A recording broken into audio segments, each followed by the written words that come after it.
in the morning, you got me up all cause you need to talk. Till 4 in the evening, wanna break up, say that you've had enough. I'm tired of talking, again and again, argue about everything. You are my darling, this kiss and make up, I know you wanna touch. You call me every night, call me every day, I just wanna get you alone now. Trust me when I say, we gon' be okay, we just gotta boom bada boom ba. I don't wanna fight, you know that I'm right, baby let me talk to your body. We gon' be okay, hear me when I say.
Princess Fairy. Princess Fairy. Princess Fairy. What happens when men begin to defer their power to a condition that I call the rise of the Princess Fairy? The Princess Fairy is a condition in my mind that I believe has led to what's called incessant narcissism. I did a show 3 days ago talking about men are the prize catchers. But the question remains in this show, are men deferring power because they have given their girls power without demanding anything in return? Many men are frustrated in modern relationships because many men have given their power away, exonerating their daughters, which in essence is not teaching them to be wife-ready. Many times in these circles, men complain, but in the process of complaining, we're going to talk about solutions. Is it so that many men have contributed to the demise of their masculinity by not demanding any respect from their daughters? Is the Princess Fairy a true concept? Are many modern women entitled? Sit back, relax, and enjoy this show as I bring it to you live from the greatest state in the union, the Tar Heel State. And I need you guys to remember this, as there's 7 steps to male optimization. If it ain't 7, it ain't kosher. If it ain't kosher, it ain't right. What happens when a man exonerates his daughters without demanding anything in return? You decide.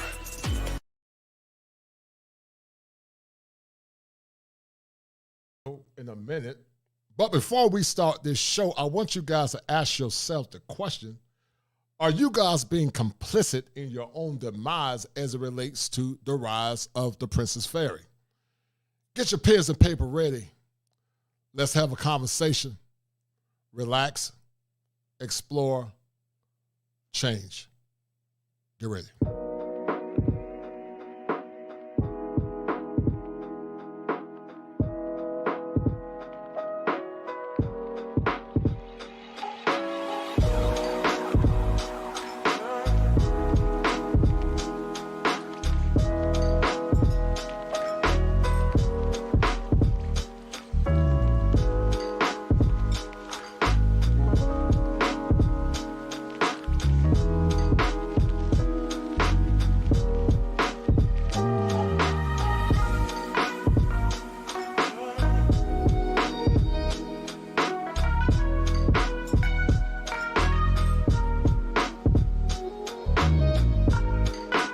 Bringing it to you live once again from the greatest state in the union, the Tar Heel State, where the topography is serene, pristine, and verdant green, where every day is Father's Day, and where manhood is part of hills and valleys, victories and failures, and whereas men, we don't agree on all things or ideologies, but tonight we come together as allies of a common cause, only to dissipate once the crisis is over. Now listen, I'm about to drop some fire for your mind.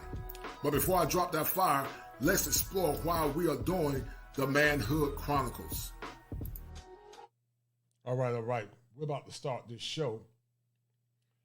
And I want to talk about a topic that many people don't talk about as it relates to male empowerment, but also the depowerment of the masculine male. There's a term that I created, guys, called the rise of the Princess Fairy. But also, I talked about a show about 2 days ago. I was talking about return of the prize catcher. Now watch this. You can't be a prize catcher, guys, if you continue to defer power in relationships. You can't be a prize catcher. And parts of being a prize catcher is that you must have standards and you must demand things from the women in your life. And a strong society where the men hold themselves accountable, also hold their women accountable, you have safety, peace, security, and the children are protected. But here's the problem. We live in a world now where many men have been conditioned to be subjugates to their own demise. They don't demand anything, therefore they don't get any results. It's one thing to complain about the condition that you see in this world, but it's nothing else to do something about it. The rise of the fairy princess is tied into incessant narcissism. And it's something that all men struggle with to have daughters. You tend to exonerate your daughters without teaching them how to be disciplined and more or less respect masculinity. There's an old saying that says if you love someone, you will tell them the truth. And also, when you love someone, you give them structure, counsel, and you give them guidance. I want to say this because we live in a world where people run away with things and we must put it in its proper contextual framework. Am I saying that a man cannot love his daughter? That's not what I'm saying. Am I saying that a dad should not hug his daughter? That's not what I'm saying. But what I am saying is that when you spoil your daughters to the point you make them entitled, you're not making them wife ready to be in service to her future husband. Watch this. In the gospel says that the woman is given away by her husband, by her father, to her husband. But negative socialization occurs, guys, listen, when the fathers are not teaching their daughters to serve their husbands in the beauty of obedience and righteousness. When a man put his life online, the father's supposed to give his daughter away, and then his daughter is under the order and the authority of her husband. But when you make your daughter a princess without demanding anything in return, what you've done is create a culture and a condition that is based on entitlement and also narcissism. So the question remains, are men complicit in their own empowerment? I've said it, guys, before, and I'll say it again, that power never conceded to anything without a struggle. It never have, and it never will. Are you depowering yourself to your own ignorance? Are you depowering yourself and your daughter to your own chagrin? Are you seeing a condition in society where men don't demand anything, therefore they don't have any power? I told you guys that needs will drive behaviors. In a good relationship, it's called an equilibrium where the man benefits and the woman benefits. But it appears now, guys, that in this current society that we live in, the men are not benefiting. It appears that the men are not getting anything in return because they don't demand anything. And because of that, you have a lot of men suffering in silence, but also not coming up with solutions. The fairy princess, guys, if she's not careful, can lead to a condition called magical thinking. And we'll talk about that because magical thinking is tied to delusional disorders.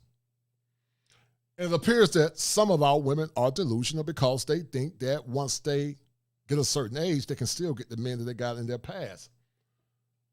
But men need to start holding themselves accountable first, holding their daughters accountable second, holding the women in their lives accountable third, because even though the black community and the American community is a shadow of what it was in the past, I don't feel we're going to ever get back to that point where it was maybe 40, 50, 60 years ago. So now what we're doing now, guys, is using what's called a Band-Aid approach.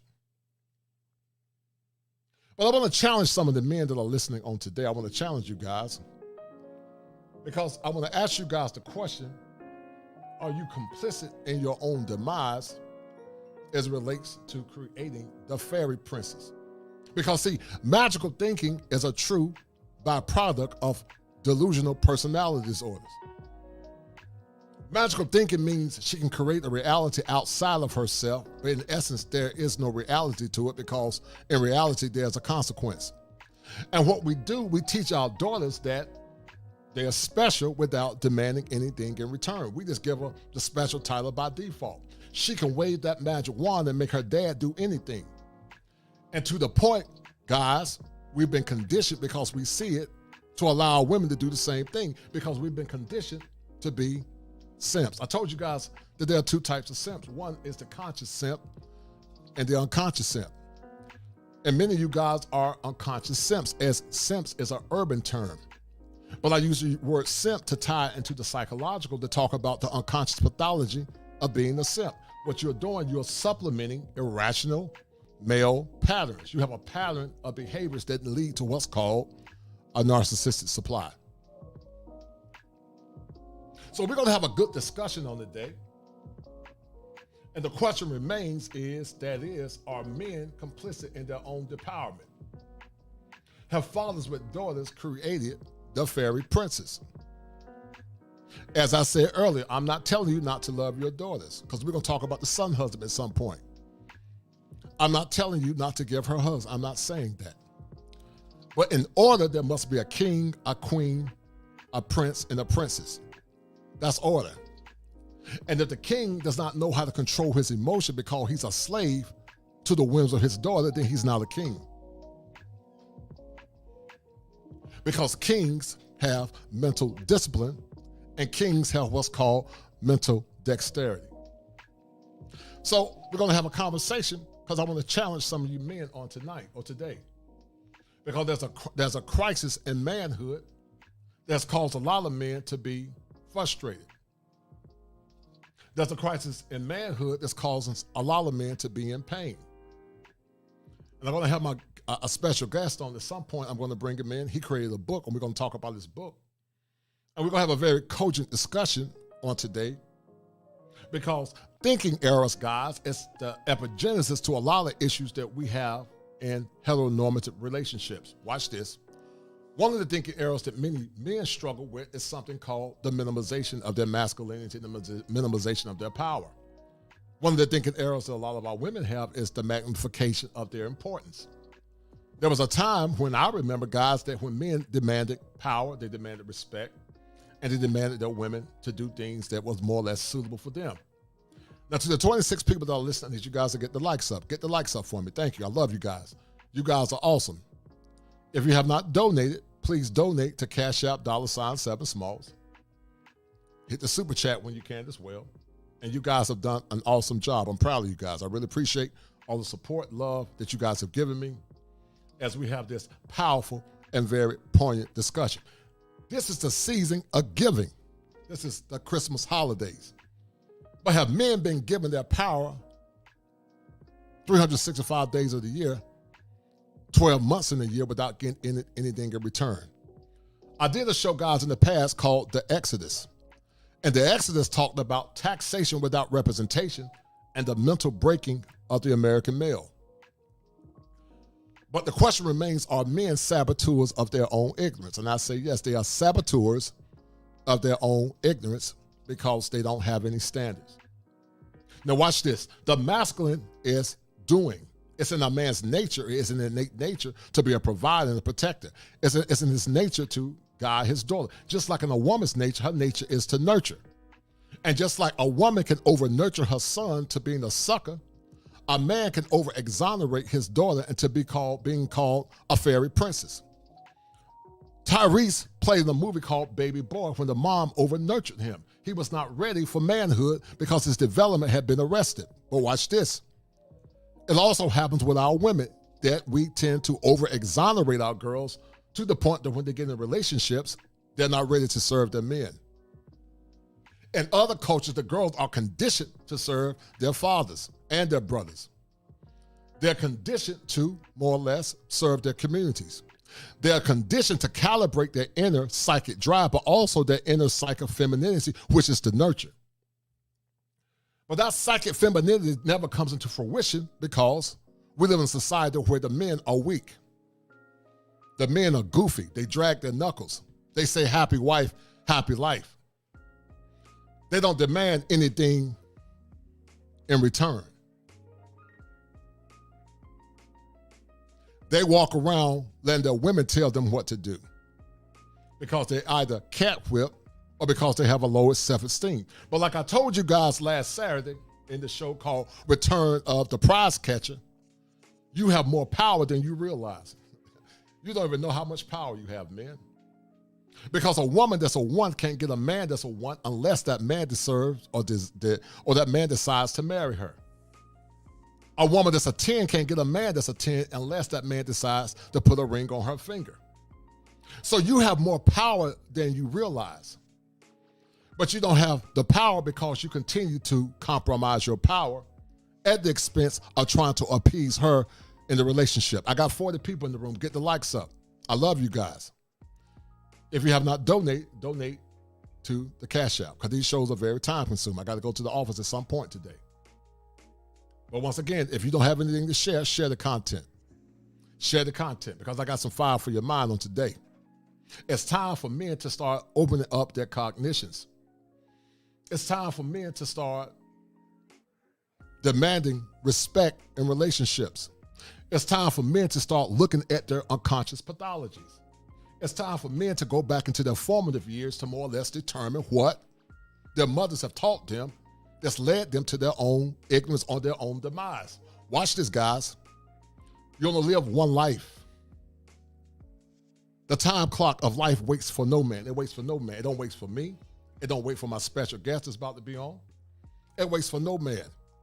We're about to encroach or enter a new phase of the new year. And some of you guys are still deferring power to the women in your lives. You still are dragging your knuckles because you made your daughters be deemed to be fairy princes. Some of you women have over-coddled your sons to the point that they won't get out of your house. They eat up all your food and burning your electricity. And so, guys, we create the conditions that we complain about because we don't have what's called ironclad standards. We create the conditions that we have because we don't have ironclad standards.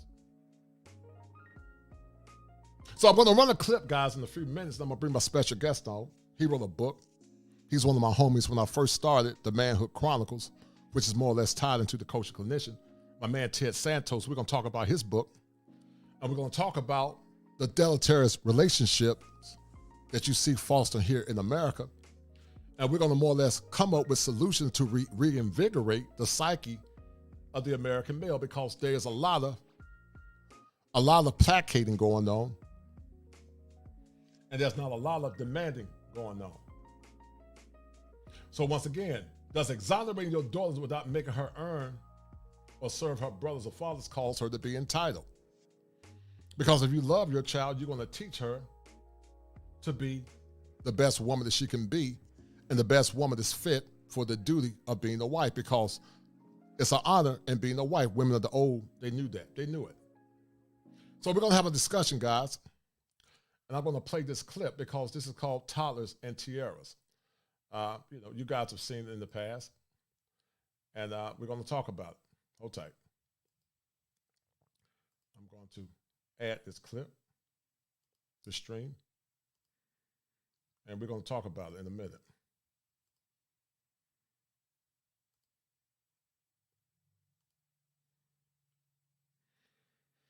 All right, so let's look at this. I hope that TLC doesn't give me a strike, but time will tell. Maybe I had to trim it out, but let's look at this. Let's look at this entitled Fairy Princess. What her father did, instead of reprimanding her and telling her to calm down, you're out of order, he ran to her and he encouraged her in her bad behavior. What they are doing, they're creating a monster. They're creating a woman that's going to be a saboteur of her own demise because she thinks that she is the fairy princess. Mr. Palmer talked about the baby mama terrors. He talked about it many times on his show. And what you're seeing now, guys, is the creation of some baby mama terrorists as well. This father should have reprimanded his daughter. But because many men are conditioned to exonerate their daughters because they want to protect them, it's in our hard drive to do it, and it's something we had to fight against, he allowed this daughter to more or less exhibit bad behavior. And some of you mothers have created fairy princesses because you yourselves were fairy princesses. Your dad made you a fairy princess. He didn't hold you accountable, like this young lady is saying. And guys, it's led to what's called the rise in what's called narcissistic traits. Narcissistic traits is not true or bona fide narcissistic personality disorders because narcissistic personality disorder is seen mostly in men, but it can be in women. But you're seeing, guys, the personification of what's called entitlement. And that's why you guys have so many bad relationships. That's why the women are not really fit for marriage because the men don't demand anything. Keep listening. That's what happens a lot of times when you're in relationships. When you get with some of the women that you're dealing with, she begins to cry. I call it crocodile tears. She begins to bellow. And because you're conditioned to more or less protect, and because you don't have parameters around your male conditioning, You defer your power because you bend to her whim. Some of you are dealing with women that when they cry or, say if you don't do X, Y, Z, you're not going to get any sex. And your goofy behind submits to her because you don't have any power or standards because your self-esteem is low. And so, guys, I want to empower you because prize catchers have standards. Prize catchers have standards and they don't tolerate disrespect. A hunter has options when he more or less seeks to capture the woman that he wants or the prey that he wants. He either brings one back home or he throws the rest back in the field. So if you have standards and you guys are planning to be kings in your homes and priests in your homes, you have to more or less call out bad behavior, because if you don't, it's going to create a very contentious condition in your life, but also in your home. Keep listening. Cracking your knuckles like a fool because you don't love yourself. Keep listening. Behavior gets even worse as they grow into adulthood. The fathers don't change their behaviors, but the daughters tend to change theirs. They become rebellious. They curse their parents out. And the parents follow their children instead of the parents demanding something from their daughters. I wish my daughters would ever try that against me. I don't exonerate my daughters against my masculinity as a man. Do I love my daughters? Yes. But if my daughters get out of line, they can get this work. I don't give a damn about her feelings. Her feelings mean nothing to me if her feelings supersede my masculinity, my words as a man, and my principles as a father. I don't care about your tears, because when you stand before God, you think God gonna be concerned about your tears? If you don't, so I'm not more or less moved by tears. In my younger years, perhaps I would get moved by tears, but now because I'm older, I can see through the BS. And if men want to be the prize catchers in relationships, something a woman can look up to, because women want a man that she can look up to. I don't care how strong she says she is. A woman wants a man to check her every now and then. A woman wants a man that she can feel protected by. A woman every now and then wants a man to say, listen, you're out of order. Get that in check. But so many men are so goofy, they just tolerate anything. They allow the women to disrespect them. They allow the fairy princess to wave the wand and they tap dance and does what she say. But we sit back and complain about the women that we are creating. I'm going to do a show also called The Rise of the Sun Husband. I'm going to do it, guys, because you can't become the prize catcher if you don't have what's called prize standards. Keep listening. All right, guys, let's have a conversation. Hold tight. We're going to have a conversation because what you guys are seeing is the rise of the fairy princess. You're seeing the rise of the fairy princess. You're seeing the rise of bad behavior, guys. You're seeing the rise of men not being men. But before I bring my man Ted Santos on, I want to send a special shout out to my man Dr. Tree. He said, enjoy my first live stream with the clinician. Thanks for creating this space. No doubt, brother, love and respect. Thank you for that $10 super chat. Also, I'm going to send a special shout out to my man DC for the $2 super chat. This can be a problem for black men and their moms. Yes, sir. Thank you, sir. Thank you, guys. I love you guys. And then also shout out to my little hobbit. You know, I call him my little Leo hobbit. My man Narc Perspective. Narc, we got to finish our conversation, man. Much love and blessings to you, brother. But we're going to have a conversation. I want to bring Ted Santos on. And as I'm reading through these comments, Ted has written a book, a very powerful book. Now, Ted is raw. So, Ted, I need you to pipe it down, dog. Pipe it down, huh? Pipe it down, because Ted is raw. But Ted is from the old school. But I'm going to read through some of these comments real quick. And then, Ted, I want you to get your perspective on what you've seen. But let me see what Top Gun said. Top Gun said, we see 2 adult versions of these munchkins on the LaPeace show every week. That's funny. My man, my sister Dr. O said that you can tell her mother clearly wears the pants. With the majority of these moms being obese, she's not only masculine, but she runs the household. And Ted, I want you to talk about that in a minute, because we see it. Because these men are so weak, they don't demand anything. And you're right, Barry Hamilton, she's a spoiled brat. She's very spoiled. She said, Dr. O said, look at the house. She belittles her husband. She's trash. And I agree, Doc. Yeah. Dr. O said, my grandfather called these men henpecked. And you're correct. They're very much henpecked. She said that only child syndrome gets worse as we grow as we as only children grow older, right? And they tend to have very narcissistic traits. They're not wife-ready or wife material. And it causes a chasm in the relationship because they're never satisfied. And I keep telling you guys in behavioral modification that it must be an equilibrium. If a man is constantly deferring his power to his woman, then it's benefiting her, but it's not benefiting him. In a relationship, the man benefits and the woman benefits. And we're going to talk about a show called The Rise of the Son Husband as well, because we've created a lot of son husbands as well, which has led to bad husbands and bad providers and protectors. All right, Logan JJ says, blank, if I was Caribbean and African parent, should have got that behind whoop. Right. Yeah, they don't play that in other cultures. And Dr. O say, yes, hen peck, my grandfather would say he have all the sugar in his tea. Ain't nobody ain't nobody thinking about you, Snuggle. You ain't gonna never come on this. You ain't gonna never come on the link. Snuggle, you funny. Black Ken said that because I've done it, he said all the smoke, right? And many of us men are not aware of it, but we created the same conditions that we speak of. Ted, I want you to talk about it because you've written a book about relationships, and tell the audience about your book real fast. Well, what do you think about the rise of the fairy princess? Because in my mind, as a licensed therapist, it's led to what's called narcissistic traits. You see it so much in the broader society. You see women that are not wife ready, and you see a lot of women that don't more or less respect and honor their husbands. But what do you think about the whole term of the fairy princess? And do you see the correlations to the fairy princess with your book? Okay, so I'll just, first I want to say thanks for inviting me on, man. Thanks. I see you've grown quite a bit, man. You're doing a great job out there. I appreciate it, brother. It's a lot of work, but I appreciate it.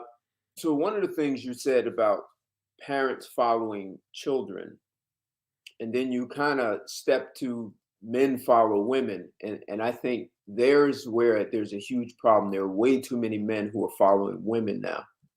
And that's, I did a show a couple of weeks ago, and I had a woman who was a sex worker come on, and she's also a dominatrix. So this woman gets paid to, tie men up and beat them. And she said that the beta male, she had absolutely no respect and resents the guy. Exactly. Any man who will follow her, she absolutely resents and hates him. And I wanted men to hear a woman say that out of her own mouth. So, and this woman stands 6'1", man. So, your type of girl, right? Right. So that's the first thing I wanted to say. My book is called "Here's Why You Can't Find Love." I titled it that because so many people are having challenges finding a suitable mate. And so what I say is looking for love is really going down the wrong path. Love doesn't create great relationships. Love is a byproduct of a great relationship. Hey, and Nelly Nell, I just wanted to say thanks, man. I see you over here. Shout out to him. I see him in your chat. No doubt. So I wrote the book so that people don't take a backwards approach to a relationship. Most people go in looking for love instead of knowing how to create a great relationship. And if too many men go into relationships following a woman, most women are going to resent you for following them. And you're going to end up with so many problems. But on this specific topic, man, there's so much to unpack here. I don't know if you want me to go down this path, because this is a huge topic. It's a huge topic, right? Might even do a part 2 on it, but it is a huge topic. I don't know how far you want me to go. I can just go down points that I've written down here. You tell me how you want me to run this. Well, listen, we live in a very sensitive culture, so you know how to critique it, but Ted is a Capricorn, so Capricorn's gonna be brutally honest, and just like Leo's. But listen, this is a man's space. It's about male empowerment, and if women want good husbands and good men, they must be also willing to talk about their pathologies, conscious or unconscious, that they are not aware of. Some of you women are not conscious or aware of your own pathologies, and because of that, many of you are losing out on good relationships because you don't understand what men want. Masculine men don't tolerate disrespect. They just don't. the young lady by the name of Sugar Bum. And Sugar Bum, you can come on later, and I'd love to hear your points of view. You said, what's wrong with being the princess? There's nothing wrong with being the princess as long as that princess honors and respect authority and power. Because remember this, a princess never supersedes the authority of a king. It doesn't work. The man is the authority figure. If that woman wants love and protection, she must respect the order and the authority of the king. But here's the problem, Sugar Bum. Many women want masculine men at their own expense. They want men to do what they say do. But in essence, if that man does what she say do, she's not going to respect that man. So it's nothing wrong with being a princess if that princess understands that there's nothing special about her if she's not been conditioned to serve and honor her man. Because we live in a society where women want traditional men, but they're not traditional women. There's an old slow saying, Ted, that every woman wants a good man until it's time to be a good woman. And like Bishop Charles E. Williams said, y'all ain't going to talk to me. I'm going to say it again.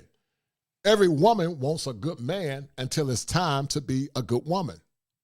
But masculine men are saying that we're starting to demand what we want in relationships, because men are the arbiters of relationships and women are the arbiters of sex. And so if you want a good man, you got to be a good woman. You got to understand how men think and how the masculine psyche thinks. Shout out to my man, I can't think of his name, for the $5 super check, guys. Thank you for donating. Let me see, I forgot his name. Michael Green, he sent me $5. He said that for this situation, I see that my granddaughter right. And that's why we bring these conversations to point and these conversations into fruition. And like I said, guys, if you have not donated, donate to the channel, but also share the content if you don't have any money to give. And I appreciate everything you guys have done. But Ted, let's continue this conversation, because I got some questions that I'm going to ask you and I'm going to pose to the audience. Then we're going to I'm going to drop the link for about an hour. I'm going to allow some men to come in and more or less explore your mind. This is a very deep question. But I want you to keep talking about the rise of the fairy princess and what it's done to relationships and communities, Ted. You mind if I respond to what's her name? Sugar Bum, yes, sir. Sugar Bum. Mm-hmm. So in this world we live in, there are people who actually are kings and queens and prince and princesses and dukes and baronesses. And if a woman wants to date a man who is really a king, there's a cost of entry. So not just any woman qualifies. Those people in that socioeconomics class, they've been trained differently and educated differently than the rest. So just being an attractive woman is not enough. That doesn't pay the cost of entry. So, and to the point of you saying entitlement, if a woman wants a man who's a certain caliber, and you believe you should have that man, except you don't understand the needs and desires and what it takes to make it work with that man, then you don't understand the cost of entry, and you just have entitlement that you should have that guy when you haven't paid the price to be able to attract and retain that guy. And that's where you get this princess entitlement. Well, I'm a princess and I deserve it, and I know my worth. And I'm going to combine that with something you said before about men, and you didn't use the word self-mastery, but when we talk about mental health in men, I would say that's a real direction for men to be looking at, self-mastery. You talked about a king knowing how to comport himself and not be led by his daughter, the princess. He knows how to check her. Otherwise, he's not really a king. And that's a man who has committed to self-mastery, and he knows how to sit down and talk to, whether it's his wife, his daughter, or anyone else in negotiation. So self-mastery is something that's really important. I mean, that's part of your profession in mental health. Right. But that's an important path for men to go down, is this whole path of self-mastery, and it will make it a lot easier to deal with women who have entitlement. And I just want to put that out there before I go down my other thoughts. Excellent point. I want to ask you, Ted, and I'm going to ask the brothers, I posed the question earlier, are men complicit in their own depowerment? And if so, I want you to tell the audience how. Yep. So right from being a father. So I went to college with a guy, and he was a single dad. He took care of his daughter.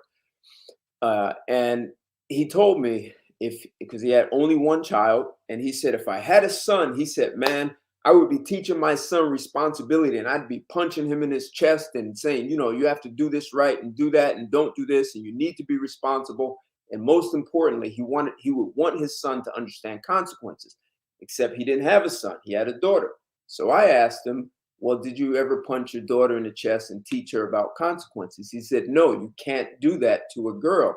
I said, so then how did you teach her about responsibility and consequences? And he was stumped. And so we raise our boys to understand consequences, responsibility, provide, protect, all this. But we just don't raise the girls to have that same kind of mindset. So what a lot of little girls end up with is, like you just saw, there are no consequences. I can do and say whatever I want, and I'm entitled to the right to do that. And that comes right from home. And fathers are not laying down that law and discipline that helps girls make better decisions and be more attractive to a guy that they want. And so ultimately, you're setting up your daughter for failure in a life of being alone. And if parents are not thinking about that, then you're also being an irresponsible parent. No doubt. I agree with that. Shout out to my man in our perspective. He said they want us to give them what they don't give themselves. That's a very valid point. And guys, when I do these shows, when I bring clarity and speak truth to power, it may trigger some. But I do this, guys, because I do love our women. Because when you love your women, you tell them the truth. When you love your men and respect your men, you tell them the truth. Thinking errors, Ted Santos, has been a byproduct of ignorance to a lot of our people. I call it, as a clinician, unconscious pathologies. Just like there's an unconscious pathology of racism that often leads to what's called microaggressions, there's also an unconscious pathology called the unconscious simp, which can lead to the fairy princess and the queen bee. You have a lot of men, Ted, dragging their knuckles in relationships because they don't demand anything. And, the fairy princess concept, I don't think you saw this much in the past. As I said earlier, to the women that are listening, I'm not saying you can't love your daughters. I'm not saying you shouldn't hug your daughter and call her a princess from time to time. But if you constantly are aggrandizing that young lady at the expense of not holding her accountable for bad behavior, because a true princess, watch this, a true princess is a princess that is disciplined. Y'all ain't gonna talk to me. A true princess is a princess that's disciplined, she's responsible, and she respects order, and she respects authority. What's your take on that, Ted? Absolutely. So I would say, don't lie to your daughter. Unless she is by some bloodline a real princess, don't lie to her. Don't tell her that. Teach her to be a good human being. Because you just laid it out. She's disciplined. You know what? That comes from her education. It comes from her education, from her parents, from her schooling. And so this is what I was getting at and saying, if you want a king, you have to understand the cost of entry, and you should have been educated so that you can pay that price of entry to attract and retain a man at that level. And most women haven't. So you can't just say you're a princess because your daddy and your mommy said it, and you never actually educated your daughter to be that. So be honest. Teach her how to be a good human being, a good spouse, and a good mother who prepares her children to be productive citizens in the world. Ted, I love your good responses, but they're short and to the point. I love it, man. I love it. Very polished. I like that, Ted. They're very short, but they're to the point, because I know you're intellectual. Sometimes you're going to diatribe, but I love that. You've done an excellent job. But Ted, you've traveled the world extensively. You've traveled abroad to many cultures and many countries. Now I need the ladies to listen, because there's a price to pay, ladies, if you want protection. I hear so many women say our men don't protect us, and I will say this: a man really is not beholden to protect women in the community that are not his daughters or his wives. If a man gives us protection, it's because he have a good heart. But that's normally a byproduct of community, but also a byproduct of a strong patriarchy. But watch this, Ted. When you travel to some countries like Colombia and the DR, Brazil, many countries, the women actually serve their fathers and their brothers, and what the women get in return is protection and provision. We have a lot of women, Ted, in our country now. They expect men to serve them with their protection and provision. Watch this. But they give nothing in return. Yeah. There's an old saying, Ted, that say in fair exchange, there is no robbery in fair exchange. There's no robbery, Ted, in fair exchange. And Frederick Douglass said it better than me, that power never conceded to anything, Ted, without a struggle. It never have and it never will. But why do so many men, Ted, defer power without demanding anything in return? They give that woman provision. They give that woman protection. They drag their knuckles. They act goofy. And that woman gives them nothing in return because she thinks she's better than him. The man is the drone. You know, a drone is a worker bee, and the drone serves the queen. He flies around looking goofy. And I'm going to do a show on that at some point. Rise of the queen bee. Well, why is that, Ted? Why is it that so many men walk around dragging their knuckles? Is it a byproduct of not having strong masculine fathers? But before you answer that question, I want you to look at things through the lens of anthropology. What have you seen when you traverse the globe, Ted, and other culture as it relates to masculinity? What have you seen? Okay, so I spent 2.5 years just living abroad, and I went through 8 countries. So some places I was there longer than others. And one of the places I lived was in Belize, and I lived with Mayan Indians in the jungle, no electricity or running water. And there I worked just like the men, very much an agricultural society. The men literally hunt for game, and they, plant crops. And we chop down a jungle with a machete, and then with a stick make a hole in the ground. So this was as primitive as you can get, except these people socially are not as primitive as you think. And what you saw was this total team effort. The men and women's survival, they depended on one another. So, you didn't see this back and forth struggle, because for a woman to live in that environment as a single woman, she's in trouble. So as the men, we went out in the field and we worked. The women brought us lunch, clothes are washed. They washed them literally in a lake, man. And so there was this symbiotic relationship between the men and women. There was no strife and no, I don't need you, and independent and all that. It was the way you've always heard the natural order of relationships to be. And when I lived in Mexico, I dated a woman who was financially well off. And I remember her saying, I'm not being a good girlfriend to you because you're cooking for yourself and washing clothes. And she said, from this moment on, you never have to wash your clothes. I've got that handled. So she knew it was her responsibility, that there's certain things that she was to do to ensure my life was easier. And there was no shame. There was no weakness or anything like that. So to come back here to the States and see this, such a harsh battle of the sexes between men and women was insane. But I want to share a story, and it's to what you're saying. So, lots of people have heard of the Mongolians in the Mongolian Empire and Genghis Khan and how powerful he was. I say he was probably the greatest general of all of them. He conquered more territory than any other nation, from Europe to China, Asia. He conquered a lot. But they had a philosophy, and I'm asserting their philosophy is exactly opposite of what you're saying, and it's part of the reason they were so successful. So in the Mongolian Empire, men ate first, and they ate the best of everything. Mm-hmm. If the village was attacked by surprise and the men were not prepared, the men were to hop on the best horses and flee. They'd go to the mountains, to the highland, where they would be safe, because Genghis Khan's philosophy was, it takes 18 years to make a warrior, and I don't want to lose a warrior in a needless battle. And so what they would do, and this literally happened, his village was attacked. The Genghis Khan and his people went off. His wife, children, all the other women and children were taken. And he created an alignment with another tribe, and eventually went back and got his, he conquered and crushed, destroyed permanently that tribe that took his wife. So the real point is, the women took care of the men and the men took care of everything else. Right. As you said, we have women who are like, we're the priority, you cater to us, and in return, we might give you sex, which is mutual, but I'm not, it's, you know, my body, my choice. I don't owe you anything. You can't control or force me. And women have been told when men assert themselves, when they stand for something, they're being controlling. But the irony is, those are the men that women really are attracted to most globally. So they've been taught to fight and resist what biologically they respect the most. Mm-hmm, mm-hmm, mm-hmm.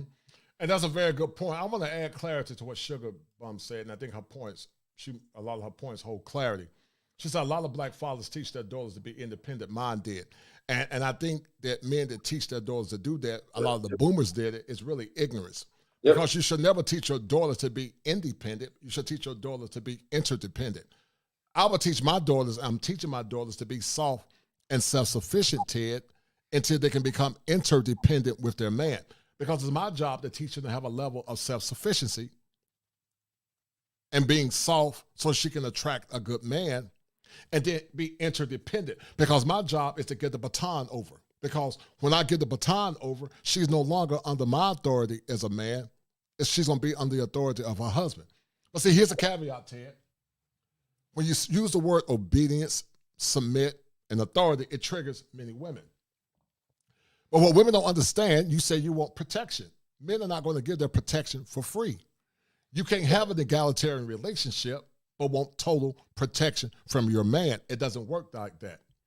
If you want total protection, total provision, total guidance and love, and the sad thing, many women are not even traditional like their mothers and their grandmothers, you're going to fall under that man's authority. Because watch this, if you fall under the authority of the government, why can't you fall under the authority of your husband?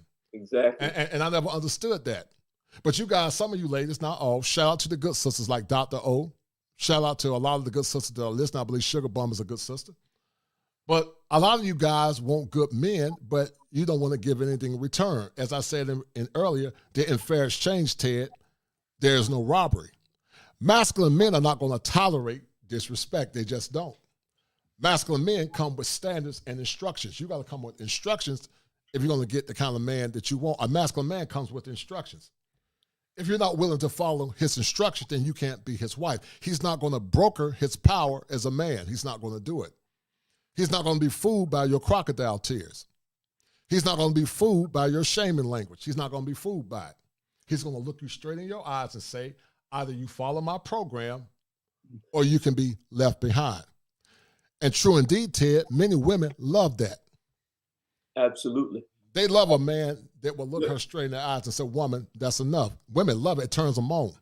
But some of you goofy men think that when you defer your power to your woman, it makes her respect you more. She don't.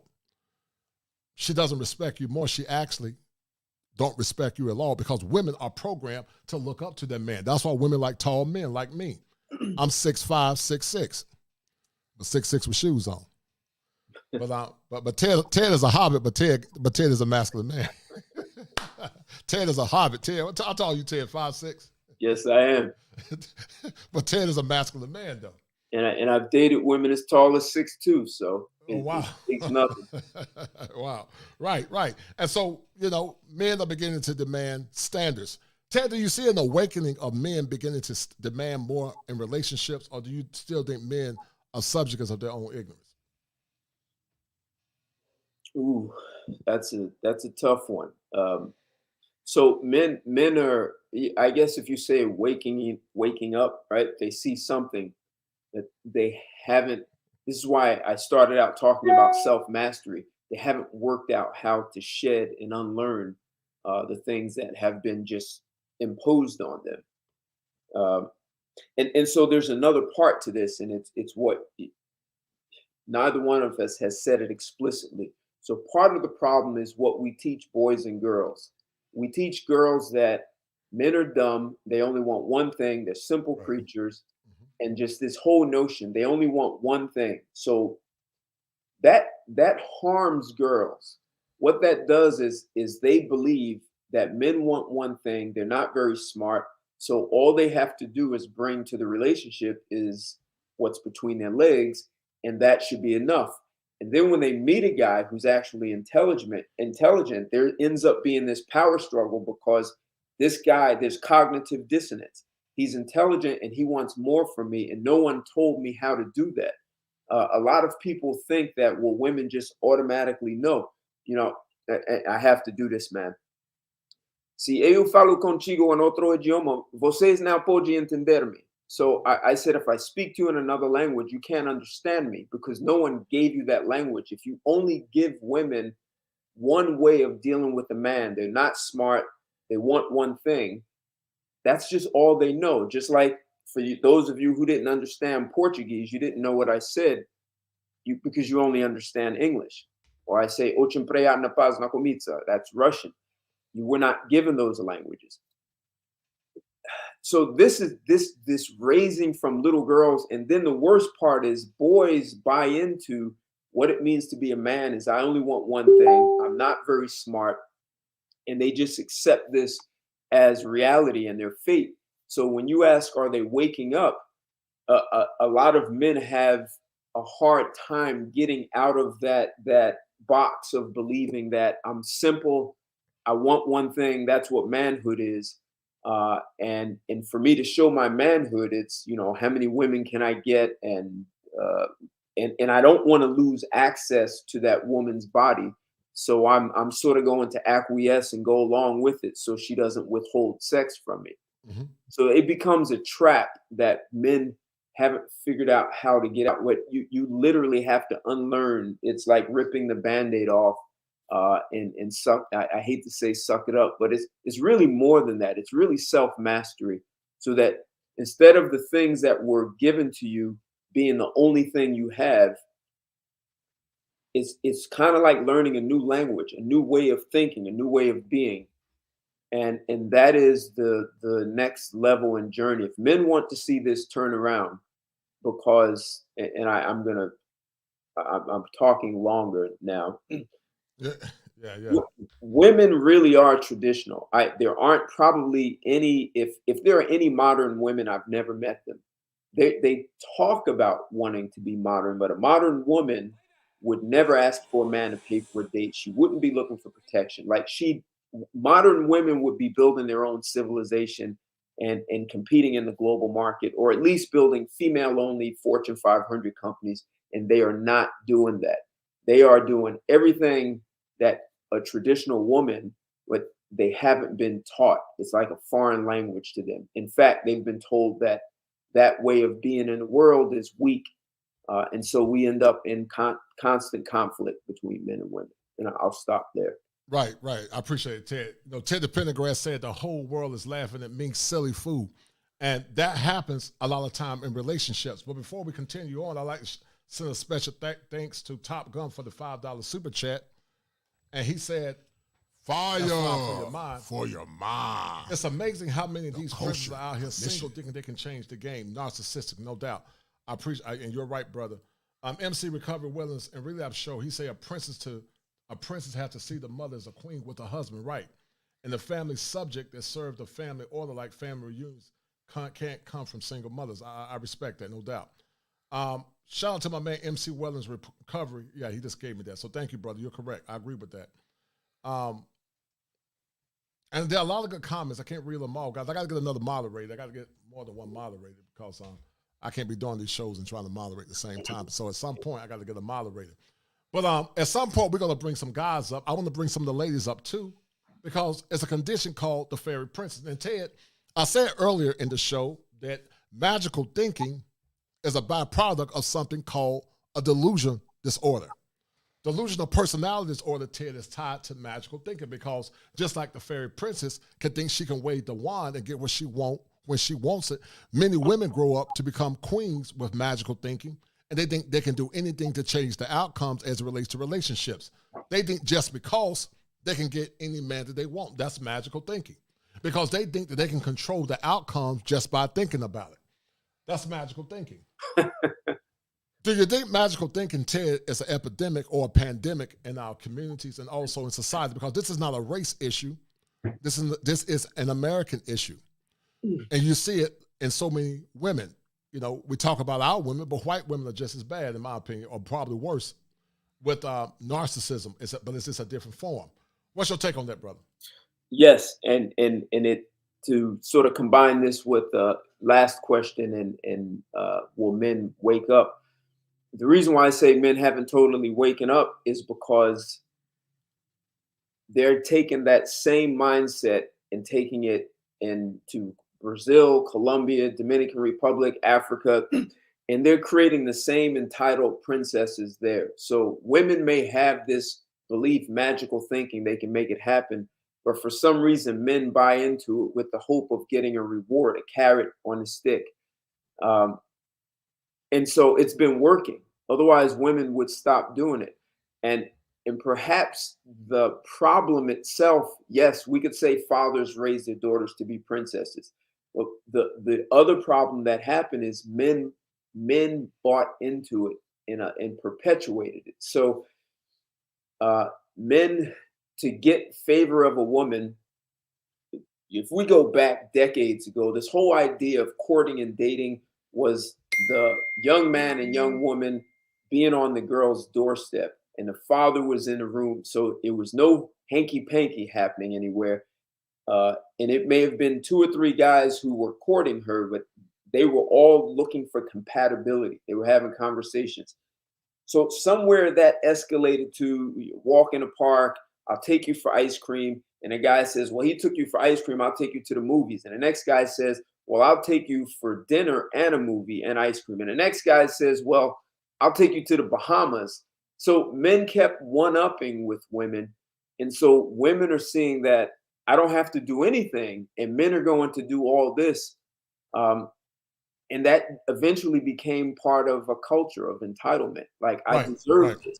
Right. And what makes it worse is Hollywood, with movies like Pretty Woman. You can be the prostitute and the man is still going to come on, in the shining armor, the rich guy, and marry you. Mm-hmm. So we've got women becoming delusional, but really it's men one-upping one another and just giving women more and more. And women were not even asking for all this stuff, but they took it.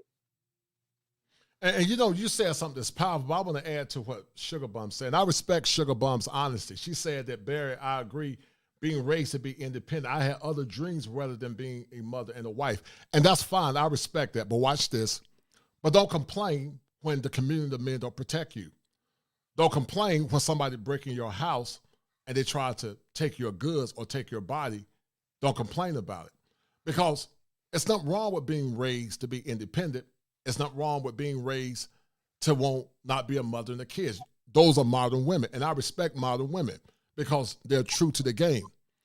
But don't be a modern woman expecting traditional outcomes. And that's the problem, Ted. So many modern women want traditional men.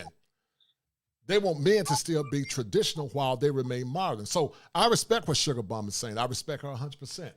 Because a lot of women have been raised like Sugar Bum. They don't want to be a wife or a mother. And that's fine. I don't have a problem with that. But don't complain in old age where you don't have anybody to come see you at the nursing home. Don't complain where the economy crashed and men are breaking into your homes. Don't complain about it because women like that, in my opinion, have some selfish entitlements. Nothing wrong with it because everybody can be selfish. No more than men being selfish. They go out here and be with women forever to their damn near 80, 70, or 80, and then they complain in their latter years about getting a woman. Men can be just as selfish. So don't complain about it. Don't complain if you're being selfish and you're a modern person, because I'm not against it. If a woman wants to be selfish and focus on herself, go for it. But just don't complain about it in your old age. Don't complain that black men don't protect the community. Don't complain that black men don't take care of their women. Don't complain about it. Because you can't be modern and be selfish at the same time. I mean, be traditional at the same time. Now listen, guys, I'm fired from 2,500. Share the content. It's about 63 people watching. Just share the content. Help me get to 2,500. 5 away. These topics, guys, are important to the masculinity of a man. To my good sisters that are listening, thank you for listening. Thank you for the Dr. O's of the world. Thank you for the sisters that are modern that are listening. I appreciate you guys. I'm not here to be contentious. But I want you guys to understand how traditional men think, because traditional men are tired of getting taxation without representation. Ted, what do you think about the term called taxation without representation? and the mental breaking of the American male. I did a show called The Exodus. That show is done very well. But I'm going to bring that show and cut some clips from it and revisit it. I want you to talk about that. So, so here's the deal. When this country, United States, was started back in 1776, the only people who had voting rights were wealthy families, large landowners, and the merchants, who are now corporations. The average man was not voting. The only reason the average man was able to vote is because they fought in a Revolutionary War, which means that men earned their right to vote. Women have not earned their right to vote. They haven't gone to war. They haven't gone to battles. And technically, there's no modern woman out here because women are begging men for jobs. Instead of women building corporations that compete on a global marketplace, they're demanding that men give them chances without women understanding the amount of risk and the amount of men that lost their shirts creating new industries. So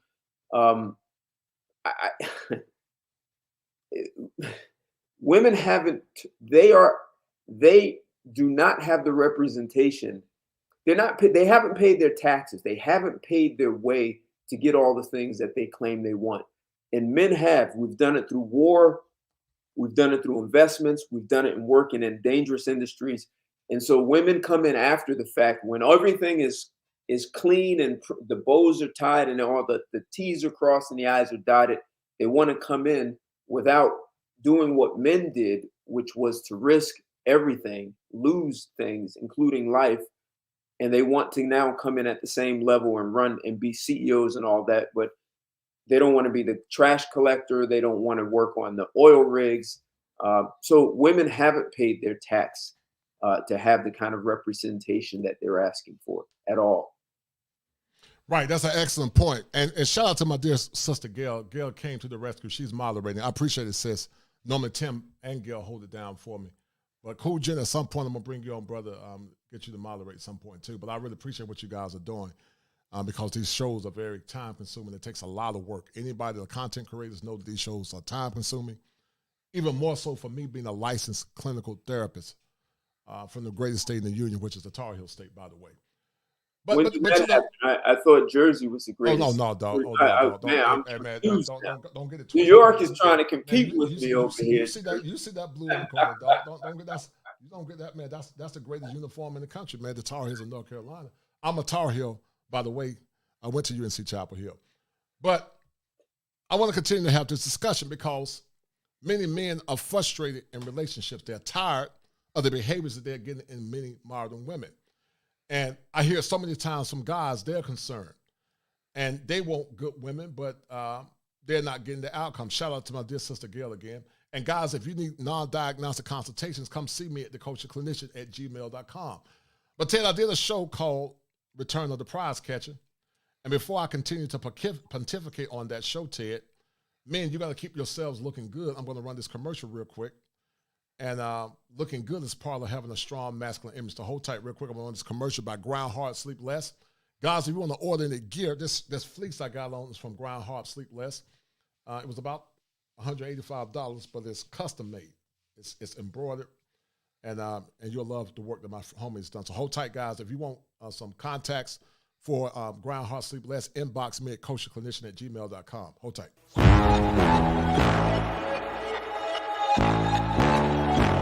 Tell them run it all. I wake up. Yeah. I wake up, flex, thumb down now. Check, no drip, this wet. Tell them run it all. No sleep, no rest. Might crash, might wreck. But first I stretch. Tell them run it all. I wake up, flex, thumb down now. Check, no drip, this wet. Tell them run it all. No sleep, no rest. Might crash, might wreck. But first I stretch. Tell them run it all. 9 out of 10 roll through my hands, I'm by my lonely. Turned to a savage, now my baby wants to hold me. I love my fans, don't need no friends, I got my homies. Hard, sleep less. And if you want to get your mind right, get your body right with Grind Hard, Sleep Less and some of the urban gear. They customize my fleece. But Golden Child 325 said they want one-way traditionalism. And I agree, and a lot of men are getting frustrated.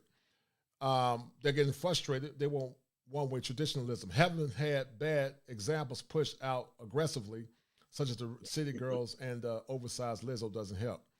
Naima Butler say, isn't the African-American experience different than others? Yes, it's very different. Gail at Night said, I think model women are those who watch a lot of reality TV. You're right, sis. And society, social media, and try to mirror their lives to which they have unrealistic expectations. You're right, sister. Many have very unrealistic expectations. And many men, more or less, contribute to those unrealistic expectations. You're right, Gail. You're right, Gail at Night. Thank you, dear, for moderating you and Tim. Golden Child said, a man's supposed to be traditional in his role and be a provider. And so it goes back to what I was saying before, Ted. A lot of men are getting frustrated. I'm going to drop the link as we're adding to this discussion. But Ted, had the fairy princess led to magical thinking? I think you answered that. Is the fairy princess as dysfunctional, Ted, as the son husband? Because Freud talked about the Oedipus complex, where the son lusts for his mother. And I want to share something with the audience, guys. And when I do the next show, we're going to talk about it. I remember a client or a patient. It was weird, where the woman's son actually looked like her ex, the child's father, and they were about almost the same in height. And it was weird. The son had tattooed on his arm his mother's name, and the mother that was driving the car, was a nice car, had her son's name on the license plate, and that was weird to me, because that's something that lovers do. And so the son husband is also a byproduct of dysfunction. But Ted, is the fairy princess as dysfunctional as the son husband, in your opinion? So the son husband, is that the guy who still lives at home and the woman kind of enables him to stay there? That's part of it, but also the son husband seen as a synthetic husband to some women. Well, right. That's why he's still there, right? Right. To keep the man in the house, right? And she enables it. She in some ways encourages him to stay there so that she's not alone, and she still has a man, her husband, but he's really the son. That's what you're getting at, right? Right. Okay. And the fairy princess. So the mother who spoils the son and keeps him there, and the father who spoils the daughter. And there are a lot of fathers who are still paying mortgage and car notes for their daughters, even after they finished college, paying down notes. So yes, they're both dysfunction, and they both encourage. They both foster an adult who is not fully present to being responsible for their life. So it can be entitlement for both, even for the son husband. The mother may enable him and doesn't maybe say, hey, you have to get a job. He can be home playing video games, and he can get away with a lot of things and not being responsible. I read an article a few years ago that was saying that there were more younger women marrying older guys because there were too many son husbands not available for marriage. So women started marrying guys who were older than them, at 10 plus years older, and having children and having loving families. So because that older guy was more established and could provide her with the things that she wanted. So yeah, they're both dysfunctional. Are men conditioned to be daddy simps? Because a daddy simp normally is a man that have daughters, and a daddy simp is a term that I created because also many of them are unconscious simps. The unconscious simp, Ted, stands for supplementing irrational male patterns. That's an unconscious simp. He doesn't know that he's a simp, but he is a simp because he's not a man, he's a male. But the conscious simp, Ted, stands for sacrificing important masculine principles. Are men conditioned to be daddy simps, the ones that have daughters? And has it led to dysfunctional relationships, in your opinion? It has, because if you look at Middle Eastern men that live here in the United States, they are not being simps the way let's say, mainstream US. So what are those men as fathers being taught such that they are holding their daughters to a much higher standard and accountability?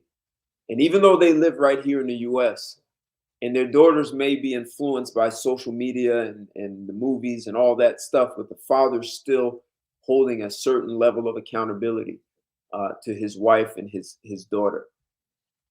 So for the men who are not, I would say men have been told that it seems that men have been told that if they hold women accountable, that's being controlling, misogynistic, and domineering. So it's almost like I guess you use the word shame. Men have been talked out of their masculine role.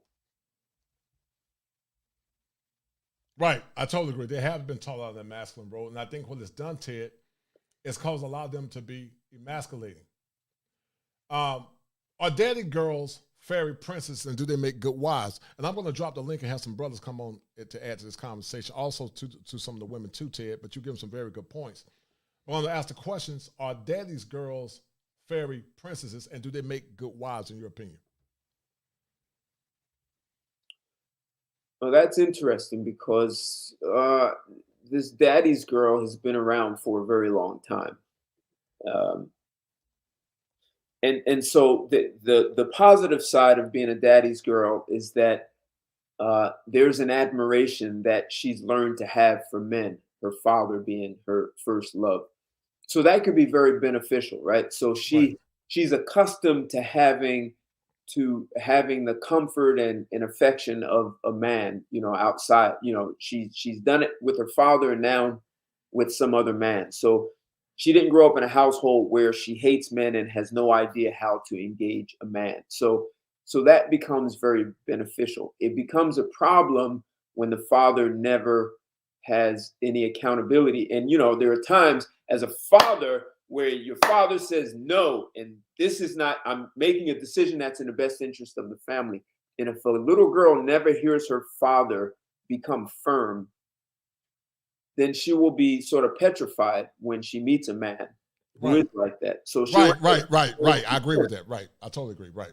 So yes, you can be daddy's girl, but when daddy has to have had standards for his household and said no to certain things. No, I totally agree with that, Ted. You're 100% correct. That's why I said that a dad can love his daughter. He can give her a hug. She can be a princess under his authority.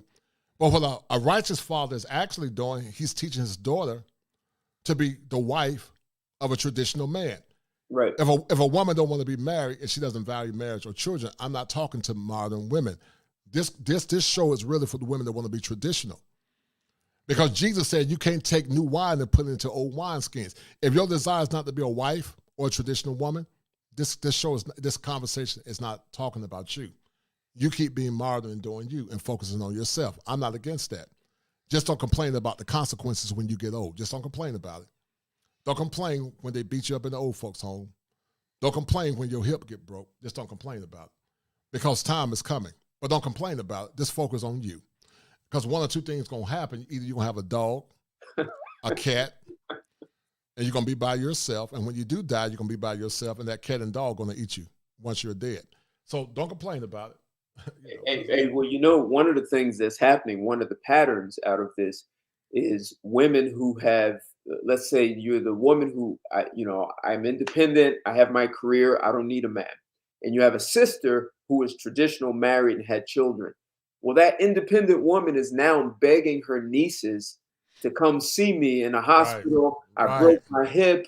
I'm alone. I've met these women who get beyond a certain age, man, and they tell you the truth that they're lonely and they don't like it. Right. They're past the wall, and so they're not going back and telling young girls that this is a dead end street. It's a dead end street, right? And you never get that time back. If you really wanted to have children who are, it's not that you want to have children who you can share life when you get older and there's someone there to care for you and worry about, like, so your dog is not eating you when you die. Someone's checking on you. But otherwise, that is happening. There are women who are dying and no one knew they were dead until the stench of the body, had someone come kick the door in. No, it's true. And shout out to my dear sister, Dr. O. Her and I, we joke all the time. So Ted, I was signed by MCM Records, man. So I got to make sure you hear this velvet voice like Ted the Pendergrass. Ted the Pendergrass said, "The whole world laughing at me, silly fool." And I'm Teddy. I'm Teddy right here. Come on. No, you can't be Teddy. You ain't chocolate enough, man. You ain't you ain't chocolate enough, Ted. You got to get that chocolate swag like me. Hey, But, you know, story. We saw, my aunt took me and my brother and two sons to see them at the Apollo. And my aunt stands 5'11" and a half. She's a stunning woman. And one of the main singers actually gave us a ride home from Harlem to New Jersey. So my aunt just has a way of capturing attention of men. But she was smart enough to get married and not, be out there running the streets. So. Well, Snuggle said that this is my donation for a series of questions that I'm about to ask, and I do not want politically correct answers. You are men, and no answers. I have a question. I have a question for her, and I saw the one about cooking and cleaning. Should women do that? But hold tight before you answer, Ted. Snuggles, I'm going to give you the opportunity to come up because Snuggles, you always talking about you can come up. I want to hear your voice. Let's have a Snuggles party. Come up and talk and share your points, and I will answer your questions. But it's a lot of people on the stream, and it's hard to answer all the questions. But Snuggles, I would love to answer your question. Shout out to my man Tim Howard for the $2 super sticker. Thank you, Tim. Much love and blessings.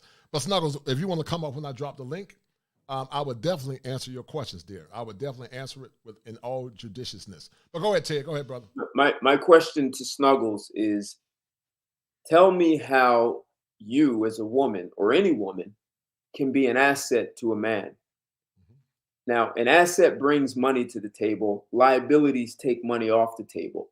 And I just want she wants clear answers. So, cooking and cleaning can be outsourced. I want to know how you as a woman can be an asset to a man. Right. Assets bring money, liabilities take money off the table. If she could answer that would help, I think, clear up a lot of things. Yeah. And Snuggles, I answered in the comment section, but here's a caveat to that. I'm not against men, more or less.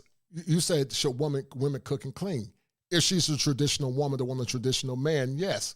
If she's not a traditional woman that wants a traditional man, no. She can cook for herself. He can cook for himself. And she doesn't have to worry about protection and provision. And he doesn't have to worry about cooking and cleaning. Because in fair exchange, Ted, there's no robbery. Would you not agree?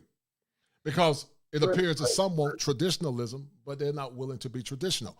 There are some relationship Snuggles that are more or less contemporary. They have some trappings of traditionalism, but they're not 100% traditional, where the man sometimes cooks and the woman sometimes cut the grass.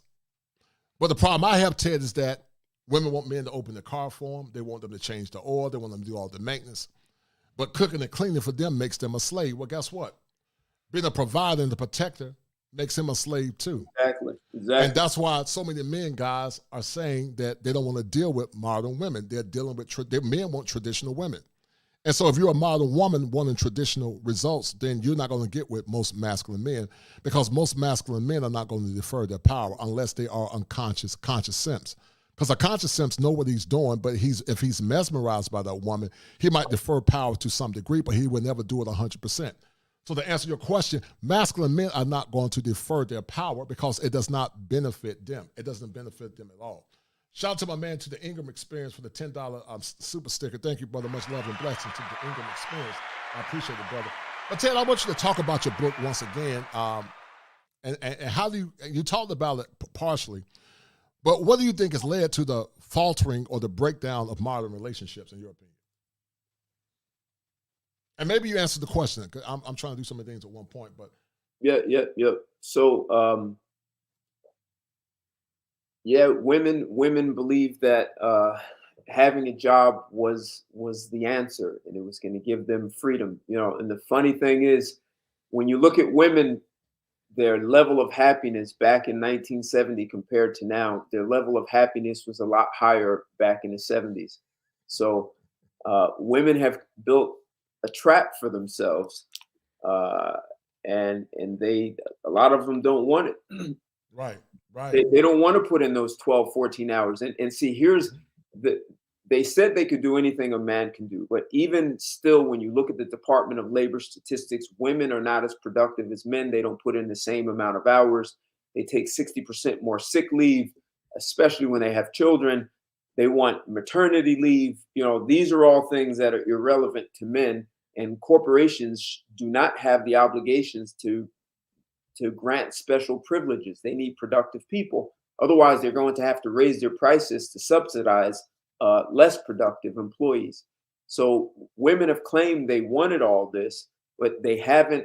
The jury was out for decades. Now the jury's in, and we have actual facts and statistics, and women have not met the promises that they claimed they would do. While there are jobs where it's more productive to have a woman in certain areas, it could be assembly line. Some women in sales can be better than most men, but across the board, doctors, lawyers, women are a lot less productive than men, and that's hurting our society. So women were told they could do anything a man could do. They even were told they could be promiscuous, and the National Institute of Health is finding that promiscuity in women is creating emotional trauma to the brain, mental disorders. So women have been tricked out of their own femininity and told being a stay-at-home mother, as though your children and preparing your children is this worthless job. So women were tricked out of their biology, and some of them are paying a price.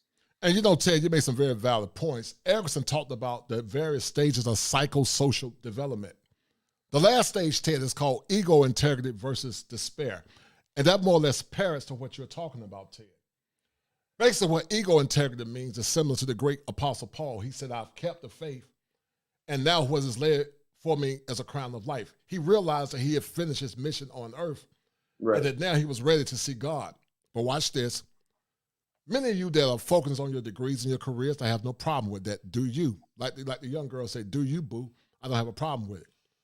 If you feel that that's going to fulfill you as a woman or a man, do you? But watch this. But on your deathbed, when you're alone and you're about to take your last breath before you go into the glory world, your degrees are not going to mean anything to you. That $50,000 you got in the bank will mean nothing. And also, the clothes that you have and the car that you have will mean nothing because you will take none of it with you. What will matter to you most if you had something is the power of family. Because I told you guys that there are 7 steps that a man must go through in order to become optimized, and family is paramount, Ted, to the functioning of a man and a woman. Family is the great sustainer of life and communities. And now because families are faltering, you begin to see the after effects due to narcissism, and also due to the fairy princess and also the son husband. So to the women that want to be modern, I salute you, dear. I have no qualm. Do you. I'm not against it. But just don't complain about it when you're on your deathbed before you take your last breath. Because it's a powerful thing when you're on your deathbed, even though it's no guarantee that your husband, he's holding your hand, or your wife is holding your hand, or your children have been conditioned to serve the man and the woman, to honor thy father and their mother, and on their deathbed, they're encamped around you before you cross over to see your creator. But many have forgot, Ted, the importance of family. That's why the community is so dead. And Ted, you're a baby boomer, I'm a Gen Xer. And I remember a time when family and community was powerful. But like the Marvin Winans said from the group called the Winans, he said, bring back the days of yay and nay.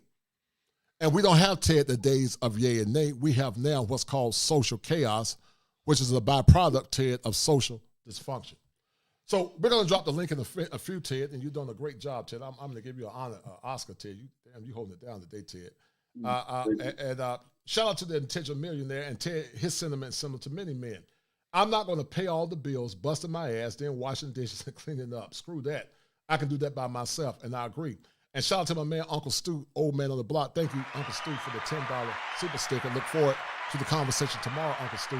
We might have to push that show up a little bit if I have to see clients. But I will be on your show tomorrow, Uncle Stu, old man on the block. Look forward to that conversation, brother. And thank you for everything that you're doing as we're trying to bring clarity to these conversations and the impact of mental health on the efficacy of a person and a man. But I'm going to drop the link, Ted. I want some of the men and women to come up. And Ted, thank you for adding clarity to this show because the fairy princess is deadly. I'm going to drop the link. Gail, you and Tim, drop the link. I'm going to drop the link, and I want to hear some of the comments from the brothers and also from the sisters, because if you are a fairy princess, you're going to change that maladaptive thinking.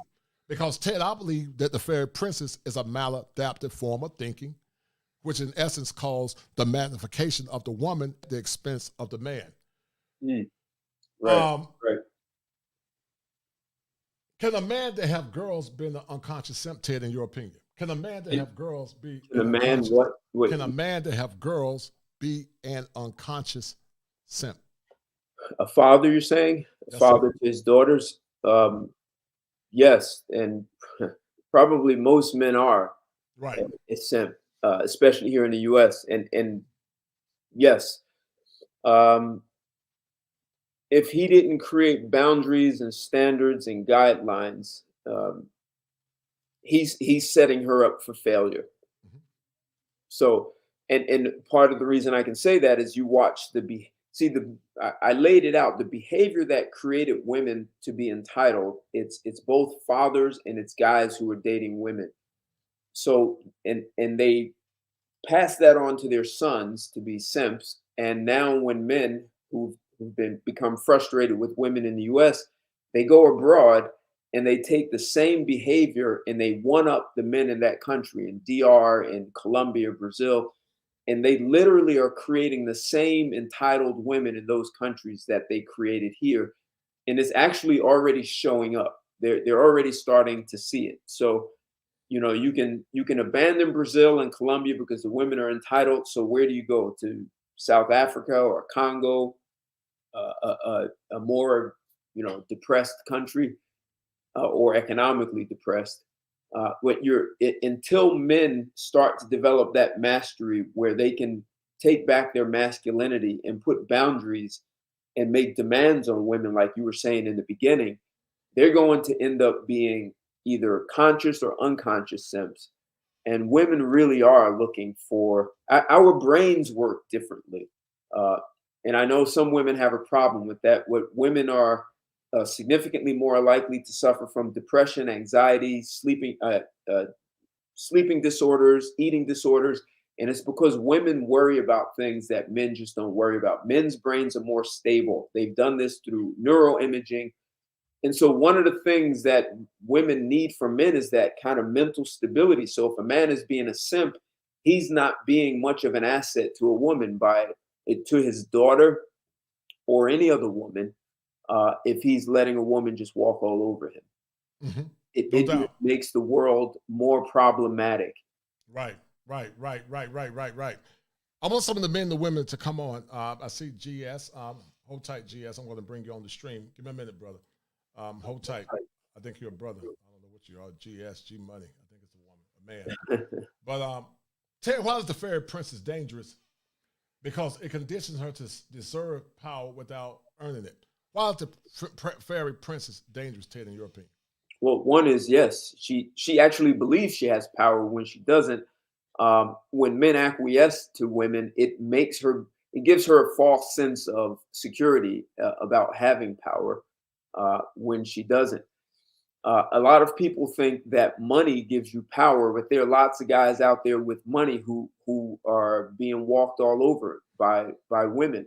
I did a show about the former CEO of Hewlett Packard, HP, who he did some unethical things and lost his job as CEO with some woman who was attractive. She was a porn star. I don't know if he technically had sex with her, but I don't even know if maybe she was sort of an espionage spy, corporate spy, because she was able to extract some confidential information that should have never hit the public. So that's an example of a man who was making millions of dollars, had plenty of money. He had power in a large Fortune 500 corporation, and still let a woman use him. And he lost his job because of it. He made some really poor decisions. So money doesn't necessarily give you power. And this is something that men need to understand about masculinity, giving you power that you can leverage and women will respect it. But it's not necessarily predicated on money, even though women are taught to look for that. But there are lots of fathers who get incredible amounts of love, admiration, and respect from their daughters, and they're not wealthy men. They don't have they're average men. So this is something that men need to learn and understand about their own masculinity, their biology. Right, right. And Teddy lost it because the whole world was laughing at him. He was a silly fool because Ted the Pendergrass deferred his power. He placed that woman's worth above his own worth as a man. Right. And GS, how would you like to add to the conversation? G Money, I believe. Hello, sir. Hey, G Money, good day to you, kosher clinician, and the other gentlemen. I just want to say you've been spitting some fire. I totally agree with. I appreciate it, brother. Yeah, both of you have been spitting some fire. I totally agree with what you guys are saying. I'll say this: what men need to do is they need to focus on themselves. They need to focus on becoming a better man. Yep. Stop chasing behind women and stop trying to impress women. Modern day women, especially in the United States, they're not worth impressing. You need to focus on yourself and your purpose. Right. And if you're interested in female relationships, once you focus on yourself and your purpose and focus on becoming a better man, the woman will come. The woman will come. There are a lot more options for us as black men. We can travel. We can travel. We can go numerous places to meet women. You don't have to tolerate the BS that goes on here. Mm-hmm. And you're right. I was watching a video by the brother O'Shea Duke Jackson. I think he released a video on Saturday. And in the video, he talked about these men that were interviewing this woman. And this woman had access to good men, but she chose not to deal with them because she wanted to go around and play and do what she wanted to do. And now she's a single mother and she's wondering where all the good men are at. Mm-hmm. I forgot the name of the show that he was referencing, but the woman admitted that she had access to good men and she chose not to deal with them. Yeah, I saw that. Right. You saw that video, right? Yeah, I saw the video. Right. And that comes back to seeing men as commodities and utilities instead of seeing men as human beings. Exactly. I did a show called Death of the Man Tree. And basically the man tree is this unlimited supply of men that women think they can go to and just pick a good man from. But what women don't understand is they get older, their power begins to decline. As a man gets older, if he's on his purpose, he's working out, he's getting his money up, his stock actually goes up. There's an old saying that men tend to age like fine wine, especially if he's on the square, he's looking good, he's eating healthy. Now, we know there's some dusty guys with big bellies. They don't take care of their bodies. They got on sandals and dusty shoes. But I'm just saying, in general, if men work out, eat clean, there are a lot of women, Ted, and Ted, you'll respond to it, they're like older men that are seasoned because that man has resources, he has wisdom, and he can protect and provide that woman if he has mastery over his body and his mind. And that's why in other countries, women actually date older men because they are icons of power. But many thought they can get a man from the man tree. But what a lot of women don't understand, just because a man is in your DMs doesn't mean that he wants you. It just means he want to hit. Many men are being in your DMs and calling you queen, gorgeous, and beautiful. But they're just trying to get in them skins. They don't want you for a wife. And so many women confuse sex with relationships. No, he doesn't want a relationship. He just want to hit. He'll lie to you if he's a dusty man. I don't lie to women. I keep it real with women. But if he's an unsavory man, he'll lie to you. Say, oh, yeah, I love you. I want to be with you. I'm looking for a relationship. And then once he has sex with you, what men and women are realizing, G-Money, is that those men disappear. They get ghosts. And the woman is continuing to add trauma to her life because now that man is taking her virtue, which is her body, and now she don't even have a relationship. But keep adding to the conversation, brother. Yeah, I totally agree. It's just my thing is just men, particularly black men, we need to focus on self-improvement. I think too many of us, we focus too much on chasing behind women. And that's why a lot of them are entitled. And we need to hold women to a higher standard as well. The fact that, it's okay, particularly within our community, that, a woman can come to a childless man with an already made family. Right. And think that they're doing us a favor. Right. I don't have any children. I do well for myself. I've worked hard to get to where I'm at, and I demand standards. I have standards, just like they have standards. They require, a lot of their standards are superficial. They require a man to be 6+ feet tall and, drive this sort of car and make this sort of salary. You as a man, you have a right to have standards also, and I kind of see in this society, it's one-sided. They require, a man is required to have this, that, and a third to deal with a very basic woman who may have baggage or not, and men don't hold women to the same standard. They don't. Yeah, I think, a woman coming to you with no children, being relatively attractive and relatively in shape, I don't think that's a lot to ask. I don't do you guys agree? I don't think that's a lot to ask. I think that's basic. I think that's basic. You go to any other demographic. You go to the the Hispanic community, the white community, they require their women to be a certain way, it's just ridiculous what's going on. It's sort of like bizarre world. And well, it's bizarre world, G Money, because men have created bizarre world. Some have done it unconsciously, and some men have done it because they've been conditioned to do it. But what we're saying now is that you have to restructure that negative pathology. You have to change that schema of affliction, and you have to become the man that you want to become so that you can get the outcomes that you so desire. The point is, G Money, is that many men don't require anything. Men in other countries require things, because I saw when I was in Brazil, the women actually compete to be fit, but they also, because the conditions are harsh, they work out, they cook for their man, they take care of that man, because in Brazil, if a woman is not on point, he'll get rid of her. It's so much beauty dancing in Brazil and Colombia, and Ted is my witness, that a woman is just like, women are like men in America, commodities. Men in America are seen as commodities. Women in other countries are seen as commodities by men in those countries, because it's an abundance of beautiful women in those countries. Yeah, and I just want to reiterate, and I want to submit to everyone here, that a lot of these issues that we're seeing, particularly within the Black community, we have to put some of the blame on the men, because we're not setting standards. I totally agree. Right. That's why I always say, we're not setting any standards. I totally agree with you, brother. That's why I said the power never conceded to anything without a struggle. It never have and it never will. Yeah, power never concedes. Now, I've been part of these sort of spaces for a while, and in these sort of spaces, we tend to put a lot of the blame on the women. But if we set standards, if we set certain standards, and we force women to abide by the standards that we set, and we just pretty much say, we're not going to date you if you coming in here with 2 or 3 kids with different men, if you coming in here being 100 pounds overweight or with a bad attitude, we refuse to date you. We refuse to give you any attention. Things will change, and it will change pretty much overnight.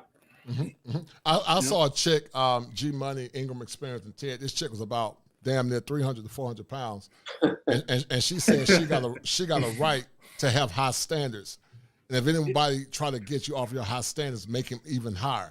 And see, guys, that's part of magical thinking. This is craziness. This is craziness, man. Like when men are gonna say this, enough is enough. Enough is enough, right? Stop listening to the body positivity crap that they're trying to push down our throats. Because rest assured, you as a man, you're required to be a certain size. You're supposed to be fit. You're supposed to be a certain height. Ain't no fat man or short man getting any sort of play from women. Am I right or wrong? You're right.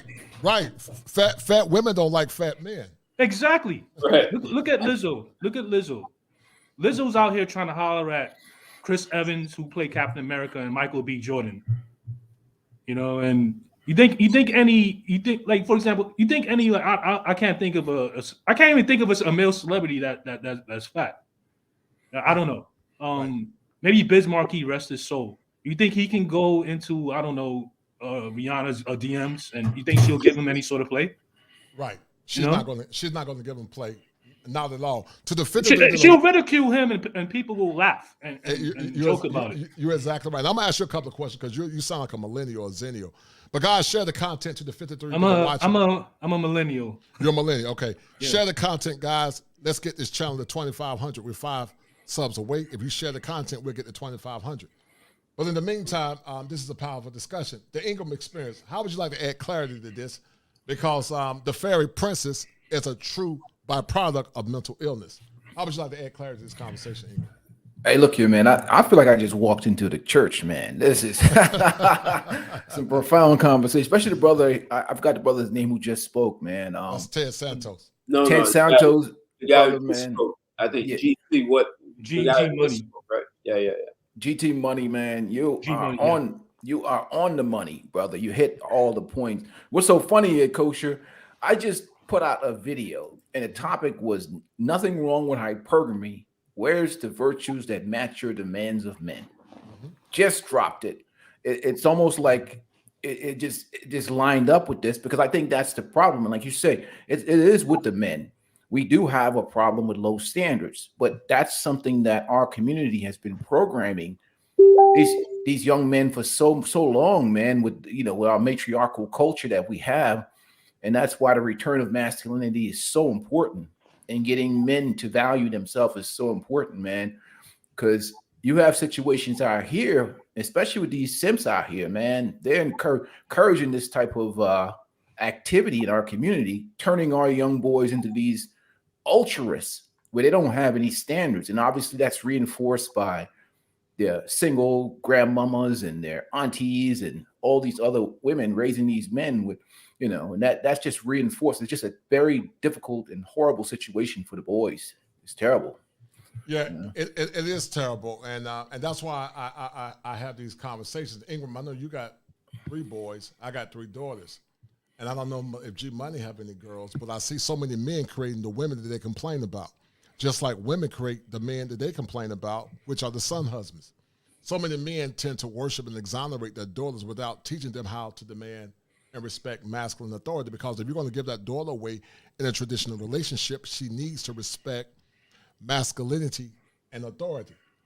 But I'm going to ask you a question, G Money. Is the fairy princess dangerous in your opinion? I think it's deadly. And it goes back to what I was stating before about not setting standards. It is imperative that men set standards for what they want in a woman. A woman that a fairy. Your description of a fairy, a princess, is a woman that, in my opinion, is a woman that's overly entitled, thinks she deserves everything without having to do any sort of like competing or work for it. And it comes from us not setting standards. We must set standards if we're going to have a woman involved in our life.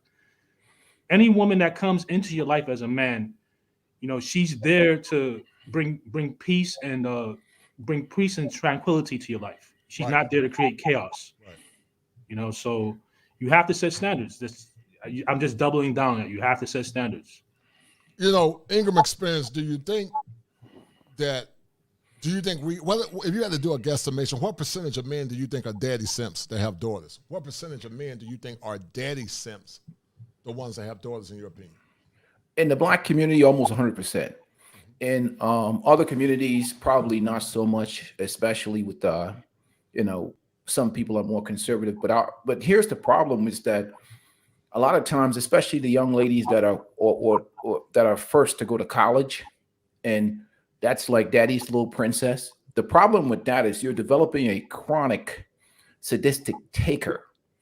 And part of the problems being able to survive in marriage and in relationship is the ability to add value to each other's life. And when you've raised somebody to be a taker and to receive all the time, because I know a lot of the young ladies grow up, they don't even look at mom cooking in the kitchen. They don't want to learn how to cook, how to take care of things, how to take care of a family. They don't lack those skills.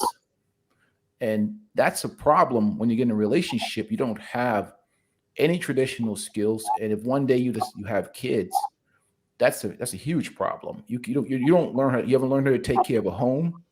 And even in an instance, I remember when I was in college, some of the young ladies, their rooms were horrible, dirty, nasty, panty liners on the ground, dirty clothes everywhere. So a lot of those values weren't really passed on in terms of certain things. You had young ladies with worse hygiene than. That's one of the things when I was out in the dating market years ago.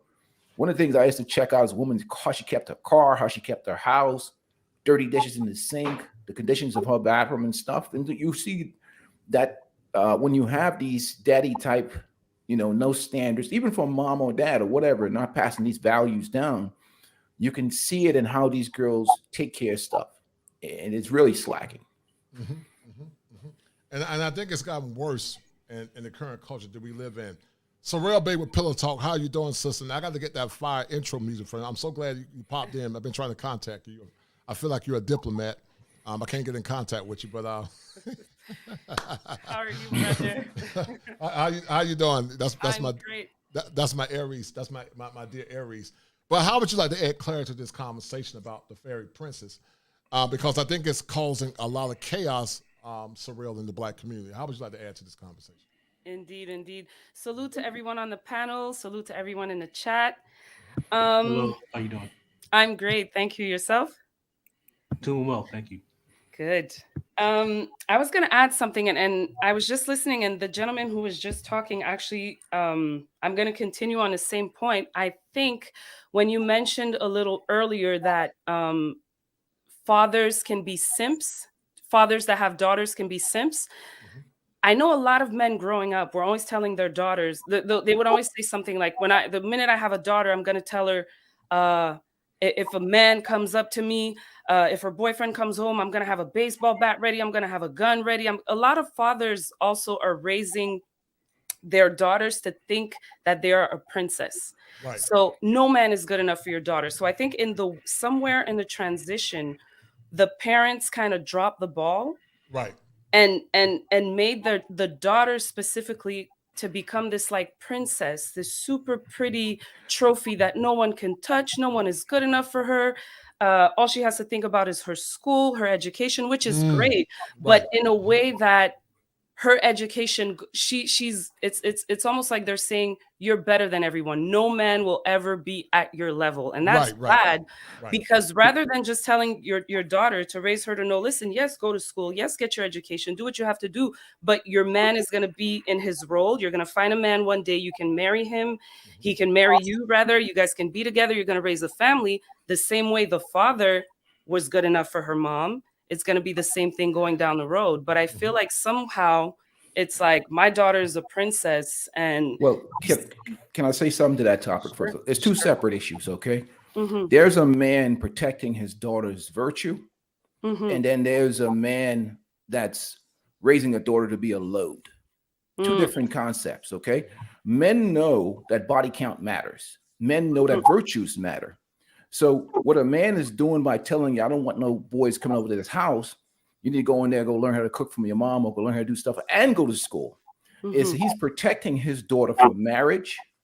He's protecting his daughter's virtue. Right. Two separate things.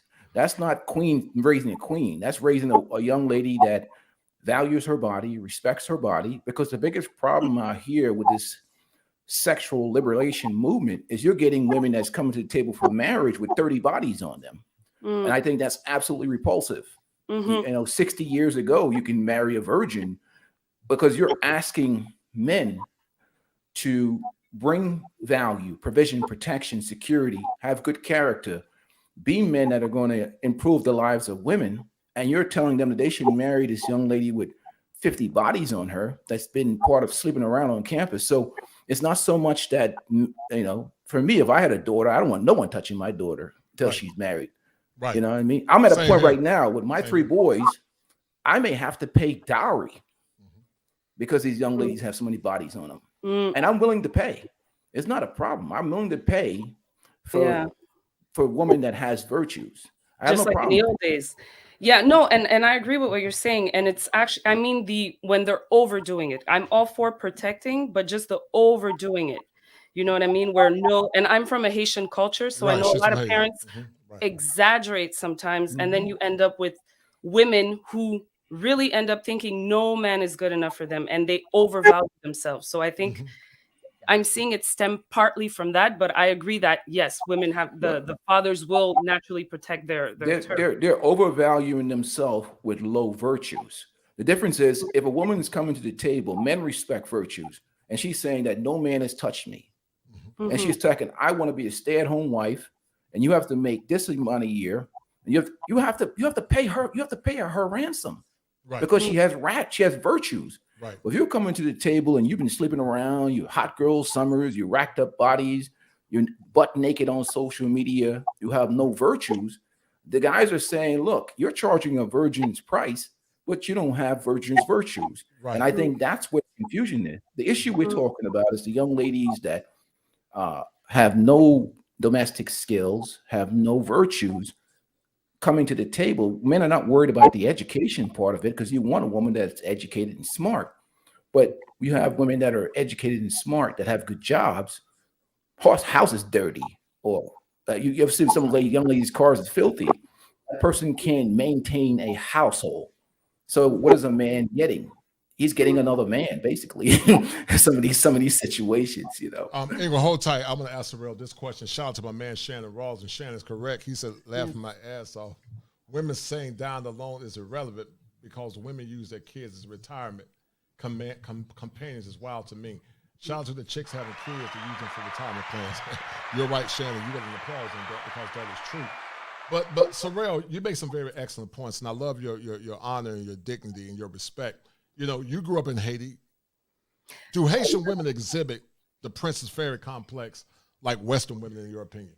Well, I grew up here in Montreal, Canada. My parents are from Haiti, so I was raised in Haitian culture, but I like to say in some forms Americanized Haitian culture, because coming here, as children, we were exposed to both cultures, right? The American culture, all three cultures, the Haitian culture, American culture, and Canadian culture as well.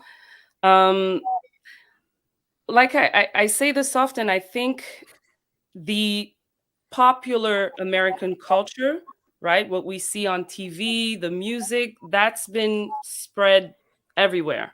So we're dealing with a generation, regardless. If you go to Haiti, you're going to find the modern woman as well. You may not find as many as you would here or in the United States, but you will find some, because the mentality has spread far out.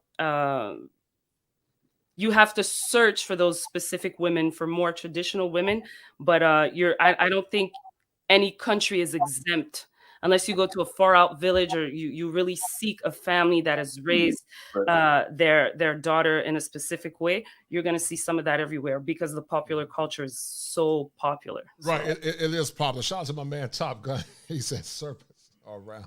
I summon the spirit of the mongoose. Shout out to my man Top Gun. But how are you raising your daughter, Sorrell? I know you got a daughter. She's very pretty, like her mom. Thank you. But how are you raising your daughter as it relates to her trying to get a traditional masculine man?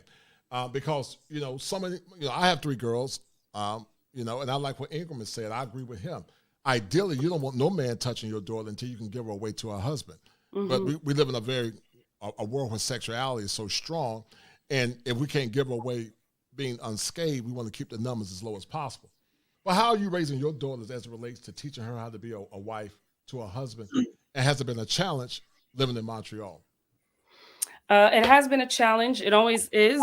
I will say that I became more conscious of those things, listening to the manosphere, getting into these YouTube spaces, and noticing some of the things that I'm paying more attention to now. My mother's more on a traditional side. That's how I grew up. My sister is extremely traditional.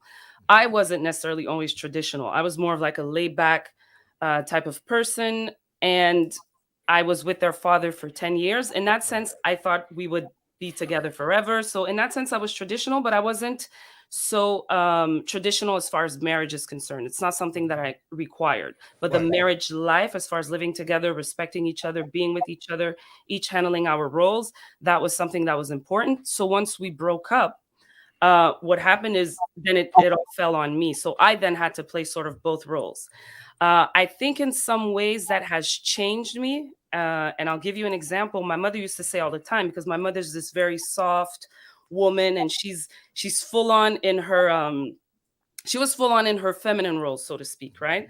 And she would tell me sometimes I would talk to my children and I would be firm, and she would say, "You have to relax, you're too harsh."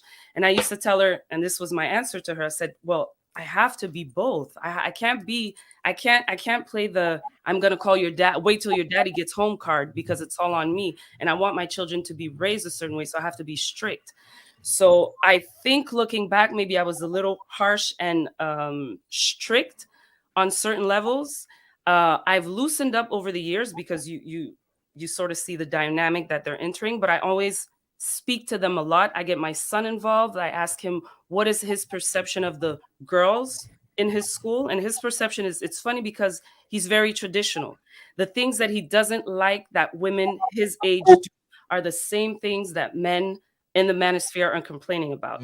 When I noticed that, I took my son and I took my daughter and I said, come here. We had to sit down. We had to talk. And I said, listen, the whole eyelash game thing, the attitudes and what you see in reality TV shows, there's a place for everything. I understand it's popular culture. Children want to be, you want to follow whatever trends that are out there, but be mindful of the image that you're projecting, because there's going to be a huge impact.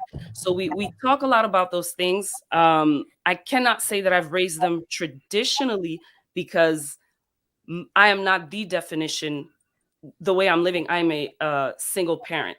Right. Therefore, they were not raised in a traditional home, but they have a lot of examples, and I'm grateful for that. They have my sister, they have my parents, my aunts, uncles, so they see that, and I preach it to them, and then I'm just going to see what the future holds for all of us, and do my best and hope for the best at all times. No doubt, and I love it when sisters like yourself try to introspect and also change the error of your way, because Sorrel, I think a lot of our women have been compromised to become saboteurs of their own ignorance. And I bring these shows for clarity because, Sorrel, in more traditional patriarchal cultures like Haiti, but also in some countries in Africa, the women know that in order to get the ring, they got to meet the requirements of the male establishment. This show is to empower men, because so many men defer their power because they don't have any expectations. And I did a show, Sorrel, Saturday, and it said that men are the prize catchers. Women say that I'm the prize, and I always say you're the prize in your head.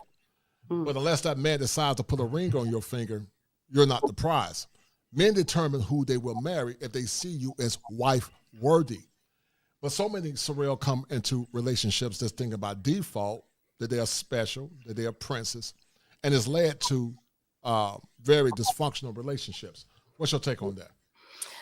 Oh, it's 100% true, because even when you look at again, I always bring it back to the culture, because the influence is there, right? The culture, unless you have parents that are very, very on point and present, parents being too strict, you can lose your children to culture, because culture is very, very strong. And when you look at social media, the whole cult of the selfies and the looking at me and the filters, and I'm feeling myself, and now I can go like this, put on this hair, that makeup, do a little bit of contouring, and next thing you know, I think I look like Beyonce, therefore I deserve Beyonce or Jay-Z level, and that's what I'm asking for.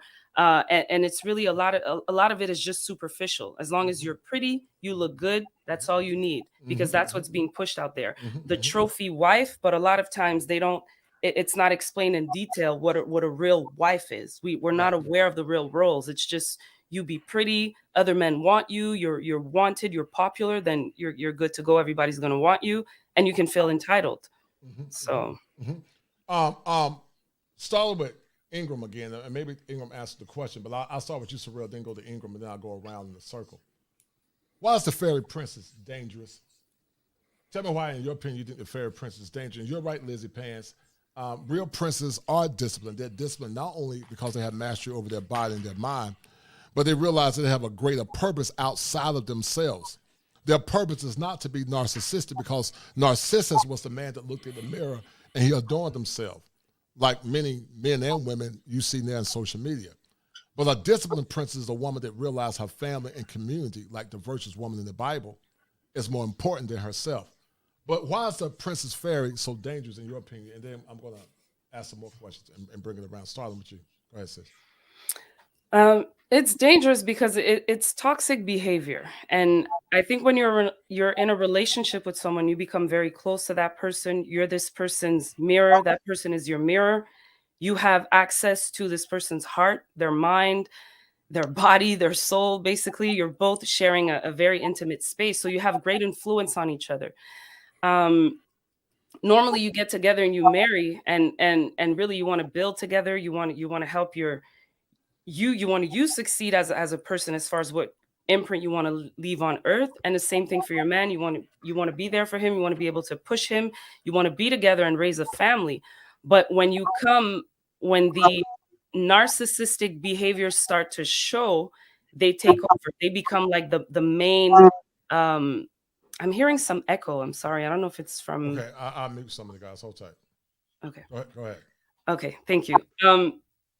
I just think it becomes very. Oh, I'm sorry. It might be on my end. Let me just check if it's my. I don't think. Oh no. Okay, we're good. Sorry.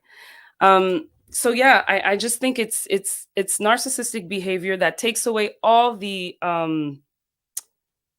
I have the words in French. I'm sorry if I'm like stalling when I speak, but no, you're fine. Okay. So basically you're putting away the main goal of the family, and the princess puts everything back to herself. It's always about her.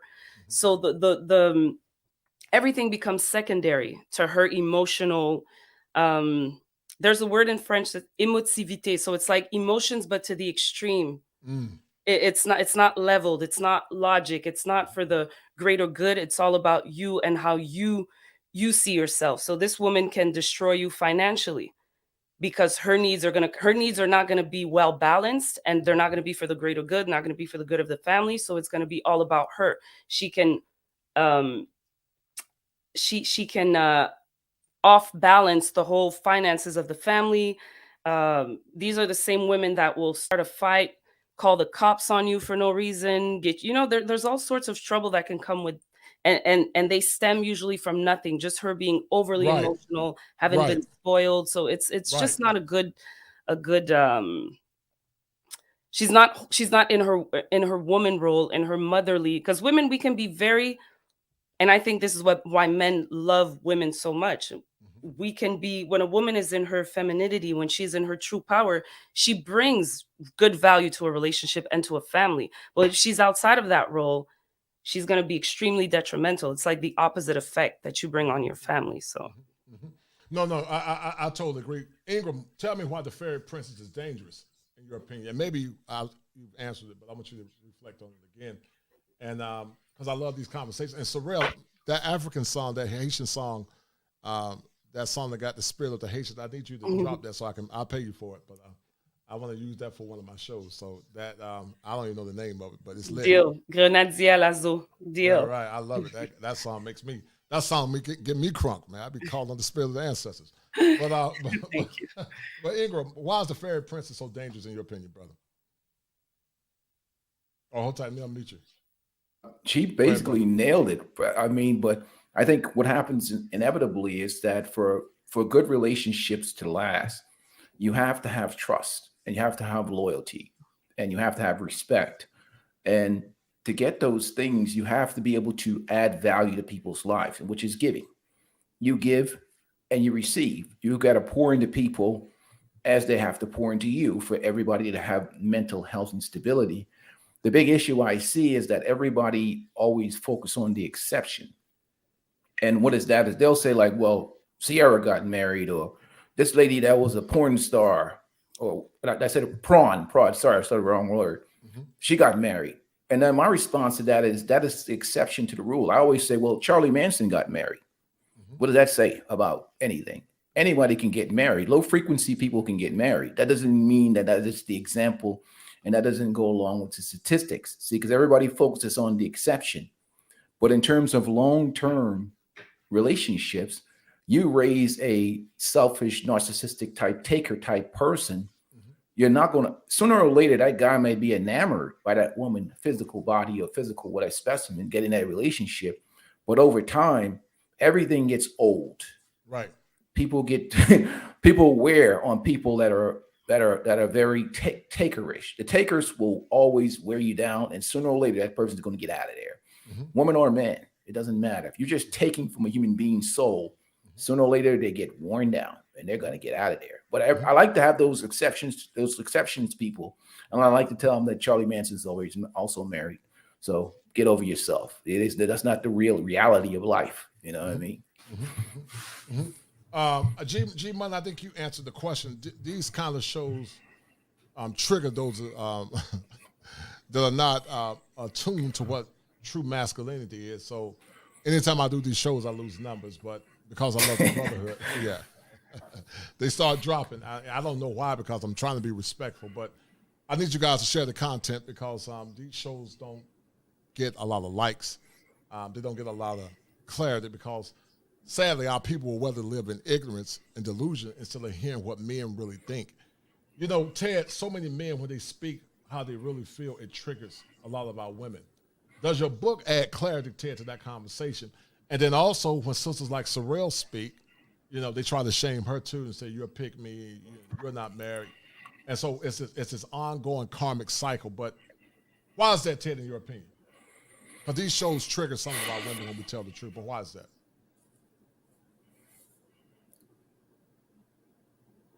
Are you there? Oh, I think he's on mute. He's on mute. Muted. He's muted. Okay, hold tight, Ted. Hold on. Go ahead, brother. Okay. I think the crude way to say it is that most people are incompetent when it comes to relationships. So we go to school and we get education about engineering and complex nuclear engineering and math and physics. But when it comes to really dealing with another person intimately, one-on-one, we play trial and error. And this is a big problem. And it starts with people really don't know who's compatible with them. So we get sold all kinds of these ideas of grandeur about ourselves and what we're worth and what we deserve. What we really don't learn is what I started out in the beginning. We don't understand the cost of entry to get what we want. So if you want to buy a Bugatti, you can't just walk into the dealer and say, I like that car, I want it, and you have money for a Honda Civic. You're never going to get it. And that's essentially what's happening. We're telling girls that you are a princess, which could make her, as the woman was saying, think, well, I'm pretty and I have all this and I deserve a man like Jay-Z, but they don't understand the cost of entry. And I hear the other gentleman talking about, you know, virtues. So yes, a woman could be a virgin, but with the compatibility, and this is part of a major part of the reason I wrote my book, is that to really understand who's compatible with you, you absolutely have to understand yourself. And there's some level of transformation that you have to go through yourself so that you can be qualified so you can be compatible for the person you want. So as we're teaching our daughters how to be a princess, well, are we teaching her how to manage her body? Like, how do you govern your own body as opposed to sleeping with whatever guy says the nice things to you? You know, perhaps we're going to have to bring back arranged marriages so the player doesn't have access because he knows how to say all the right things. He's got to talk to your father, your grandfather, your uncle, your older brother, and being a player will mean nothing. They want to know. They're going to look at things like, and your daughter has to be, how do you manage money? How do you manage conflict? How do you manage your health physically, mentally, diet? How do you want to raise and discipline your children? How do you want to educate them? There are so many things, and conflict resolution, like how do you relate to integrity, right? Honoring your word, like how transparent are you? How effective are you with communication? These are all things that are significantly more important as opposed to saying we both like to party, we like the same colors, we like the same. These are things that you might have in common, but those are not common values. So when I wrote the book, it was really so that people can kind of see what are the things that your own mental barriers that cause you to sabotage relationships. And then what are the actual things that you need to develop real relationships skills that make relationships work. And I think with, what I started out here is the problem is most people are incompetent about relationships and what really makes them work. And because we don't know who's compatible with us, we end up choosing the wrong person, even though the person may seem like they're a great person, but we either are not qualified for that person and we haven't been honest because we've been taught to be entitled and how great we are. And we know our worth based on physically, and even you might even be a virgin, but it still doesn't mean like the totality of the person and the relationship and how to make it work. It doesn't mean you're qualified to be it. Just like you may not be qualified to buy that Bugatti, you may not be qualified to be a CEO in a corporation. because you haven't trained and developed yourself to operate at that level. G-Money, you are a millennial. What is the biggest hurdle that you see in narcissistic women? And what percentage would you say is a manifestation of the fairy princess syndrome, in your opinion? First off, I just like to say this brother Ted is just spitting some fire. Like I agree with everything he just said. I think the worst thing in this modern day fairy tale sort of princess type of woman is the superficiality. He Ted just explained it. The qualities that they're looking for in a man, it's all superficial. No one talks about integrity. No one talks about how good of a father this person will be, how he manages money. These are not really things that a lot of women talk about when you go out and when you go out and you meet and you mingle and you're dating. You know, some of them do, but a lot of times it's basically superficial things. And I know Ingram Experience talked about college when he was in college. I also when I did my undergrad at HBCU, and what I noticed there is a lot of the women there were not really looking for husbands. You know, they were there to kind of like have fun and get their rocks off, so to speak. And I mean, some were looking for husbands. Some did come out there with husbands, but I've had the opportunity to do grad studies at PWIs, and the women there, they may not necessarily be black, but different women of different races and ethnicities. You go to PWI, they're there to find a husband. A lot of them are there to find a husband. I don't really see a lot of that going on with some of the people in our community. They're just there to have fun, and and you don't have to go to a university or college to find a spouse. But if you're speaking from like a man or woman and you're looking, and that's what you're looking for, and you have the opportunity to go to college and university, and you want to find a husband as a woman, that's the perfect place to look for a husband. Instead of just going there to party and just chasing after the athletes and the frat guys. I don't know.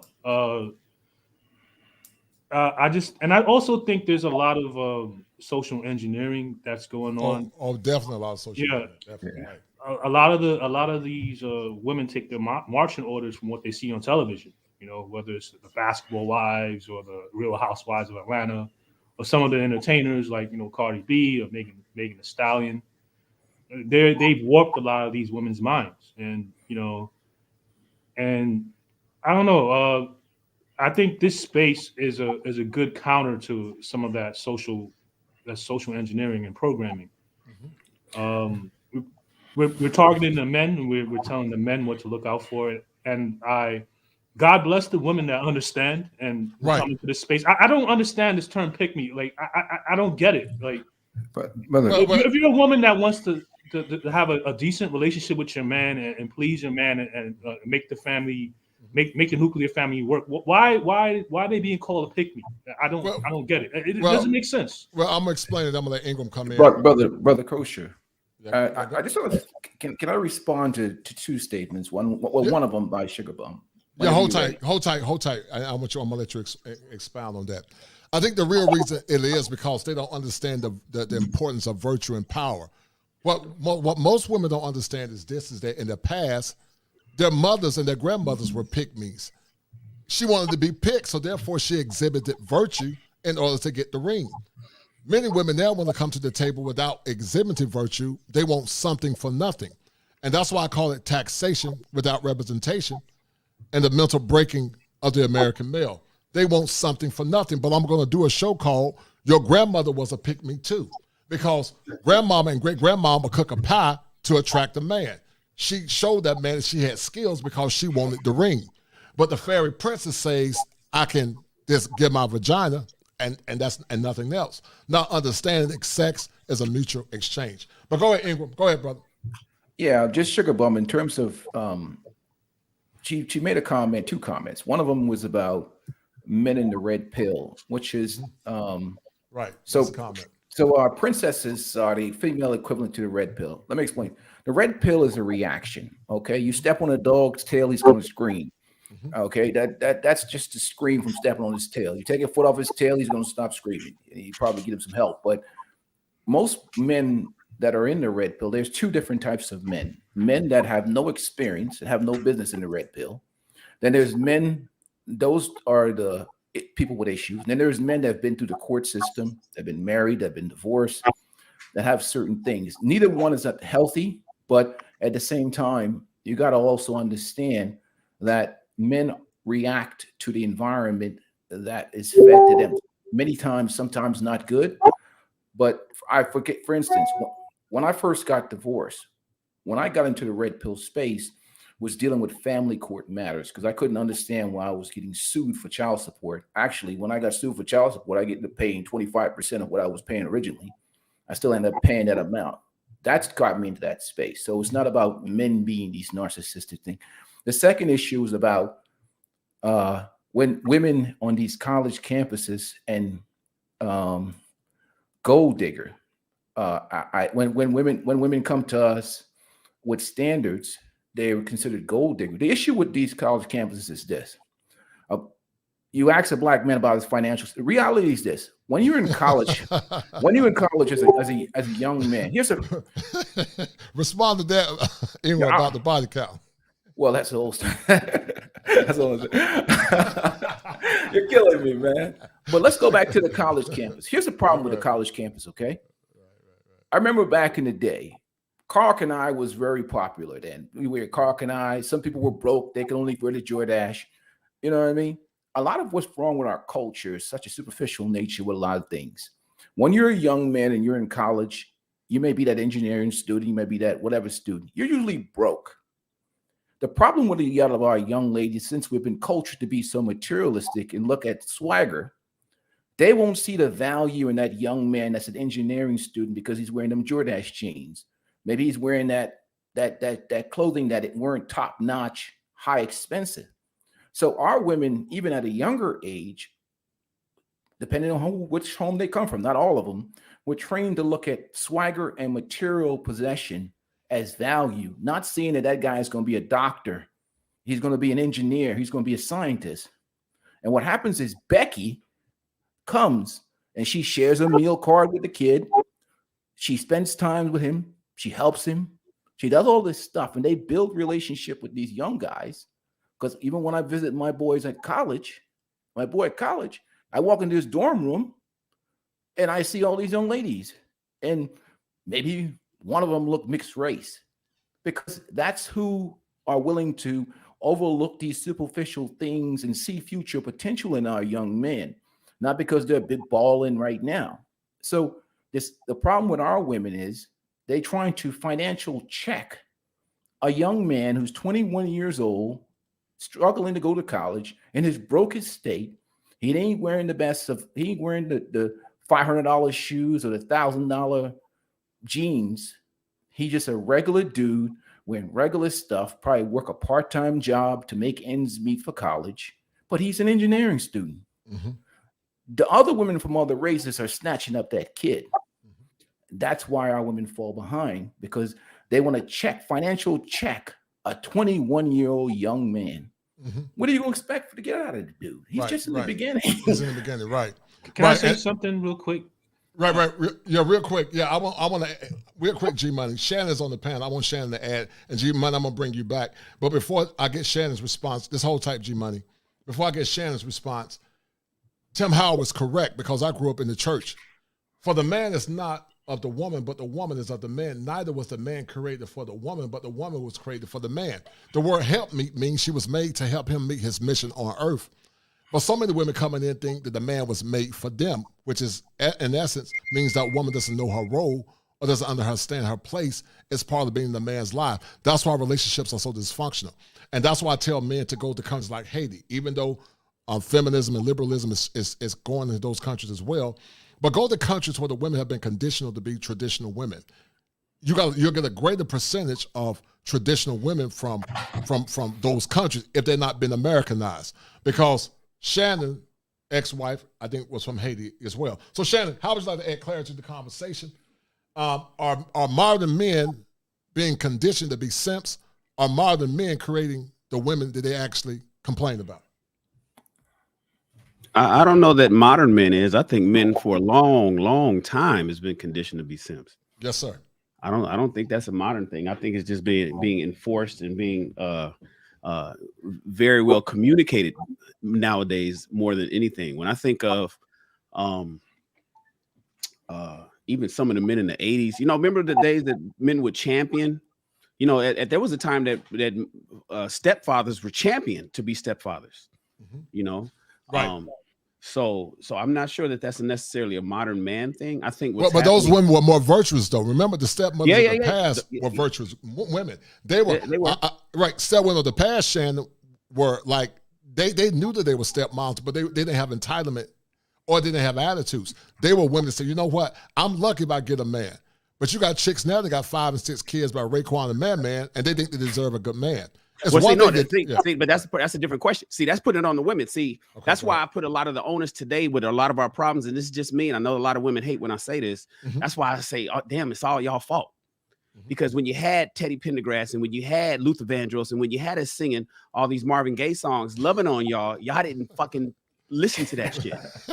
You know, you had us out here singing, you know, when we was out here singing and we was doing and we was making sounds and making all the music telling you how wonderful you were. You didn't say, thank you, baby. You didn't say, I appreciate you. I'm so glad you singing these songs. And now men are saying, okay, so we've been singing that all this time and this is all we got. Right. We've been singing our song. We were simplified and betafied all these years back in the 70s and the 80s and shit, and we didn't get nothing for it. Oh, well, goddamn that. I'm not doing that, especially when I know how much power I have. So when the question is asked, are modern men raised as such? I think we're being raised as much as we've always have, but what's happening is men are starting to realize their power today, especially with communication, and we're able to talk to each other, and we're looking at women and saying, okay, so you want me to sing what now? No, I'm not singing that song no more. Mm-mm. We're not playing that no more. Mm-hmm. Well, you know, the song I'm singing now is about me. And if you want to jump on my program, or you could go ahead and do what you want to do. Ain't nobody, it's a free country. You're protected by law, and the police will show up if somebody do something otherwise. But you'll be doing that all by yourself. Mm-hmm. And so, you know, we can answer that question blaming the women, but if we put it on the men, it's still, you know, the answer is yes. I think we've always have. Only problem is the way the women handled the men. They were treated. They were given some bad information, and they were given bad information. Right, it definitely backfired. Like I said, women of the past that had children were very humble women. They because you know, Sorrel talked about it. Sorrel, correct me if I'm wrong. Your background is in Haiti, but in traditional Haitian cultures, and correct me if I'm wrong, maybe say 10. Was having children out of wedlock seen as a stigma, and did those women understand that their sexual market value dropped if they had children out of wedlock? Educate me if I'm wrong. I think pretty much like most cultures, I think even in the past, I think it was a thing. But even because when I look at my family, for instance, it's hard to say. I think women were they knew that they had to be, that their reputation was number one. That's something that was very, very strong. But you also had a lot of stepchildren. Like you had 2, 3. I know even in my family, and it's older that I learned that, okay, these siblings come from this grandmother and these siblings come from that grandmother. But in those days, it was more accepted because the men traveled a lot. Mm-hmm. So they had several women, but the women were still, you know, carrying on their duties. It was very different.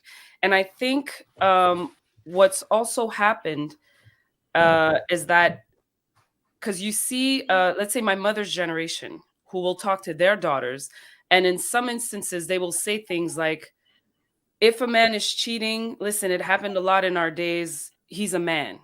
It doesn't matter. So a lot of them grew up with that mentality. So I'm not sure if I can speak to that on those terms, because it wasn't necessarily one man for one woman either. but it wasn't as out in the open as we see it today. It wasn't called a side chick. There was a lot of respect. You know, like I said, my father's family on the other side, the ones that were from the other grandmother, there's family reunions with all of us together. And unless someone asks the question, who is related to who or whose mother is it, it doesn't matter. We're all one big, large family. But and I'm not, I'd have to go down the family tree and ask more questions, but I know that it was done with a lot of respect and that everybody sort of got along. So I'm not sure if that fits. Okay. Okay. So let's start with Shannon, then the Ingram, and then before I start with those guys, I'm sorry. G Money, go ahead, brother. I know you wanted to add something. I didn't want you to miss your point, but I want to ask Shannon and Ted. The women that had children of the past without being married were more humble than most modern women now. But go ahead, G Money, and add to the conversation, brother. Yeah, I just kind of wanted to respond to the brother Ingram. Dr. Tiasan Johnson, he's another YouTuber. I know, that's my brother. That's my brother. I love that gentleman. Mm-hmm. He's a professor at Fresno State. He was saying that the young women in his class, I think he teaches undergraduate students, they're pretty much saying that they want their men that they're dating, who would be in their age group, which would be other, young men in their age group, to be making over $100,000 at that level. No, he had mentioned that on one of his shows. Like he wants that the women in his class, the young women in his classes, are stating that they want their man to be making over $100,000, even as a college student. So to Ingram's point, if a woman, particularly in the collegiate environment, if a woman is looking for a husband, she needs to be at that guy's side to build with him and just support him throughout his whole growth as a man. That's where you develop that relationship, and he sees value in you. Coming to a man after he's become a finished product, and especially if you have baggage and things of that nature. I just look at that personally as disingenuous. I mean, well, it depends on the situation too. You must have saw my face. Huh? You must have saw my face. Like, nah. Go ahead and continue. But yeah, I was just answering, Ingram's point there. It's like you're kind of expected to kind of be at a certain level, and these women kind of need to understand that you need to be with a guy and build with him. And that's all I need. That's all I wanted to say on that point. Okay. What's that brother's name? What's the brother's name that just spoke? Because I don't see the names on here. That's G Money. All right, that's what's up. That's what's up, G Money. I hear G Money. Are you in your 20s? No, I'm in my 30s, man. You in your 30s? Okay, for sure. Yeah. And you know what? I'll let Ingram. It was a response to Ingram, so go ahead, Ingram, if you wanted to respond to that. Well, I totally agree. You know what I say? The best picks are in the first round. Sometime maybe you get lucky in the second round, but I think women from 18 to 30 get their really good chance to snatch these guys up before they blow up. I mean, you look at guys. I don't know how Shannon's got this lighting going on over there, but I'm just studying this lighting. He loves this picture perfect picture back there. But I'll deal with that. I'll talk to him about that later. But like, I'm 47. Shannon's probably somewhere around my age. I'm retired already. I retired at 46. As we get older, I just came from the gym. We're working out. We're at the highest peak of our masculinity. You know what I mean? We're at that point now where choices are vast, but choices are difficult because we should probably be married. Maybe better be married, probably keep us out of more trouble. But that's a whole nother story. We'll talk about it another time. But the difficulty even with us at this point is when women come to the table with us, we've done many of the right things. We've made mistakes, I'm sure. But what we're getting may not necessarily add value to our life. And at the same time, we're not going to go snatch some 25-year-old. It's like we're qualified for it, but we don't do it. So it's a complicated situation to understand in life. And I always think that a lot of women mismanage their youth in terms of grabbing that first round draft pick. That's where you get that kid who's wearing that. Don't worry about that Jordache jeans. He's an engineering student. He's probably going to be making it sick. This dude is and you know, he's a computer science major. You know what I mean? Look at the potential of this young man. Draft him in the first round, you know, hook up with him, get married, and stay with him.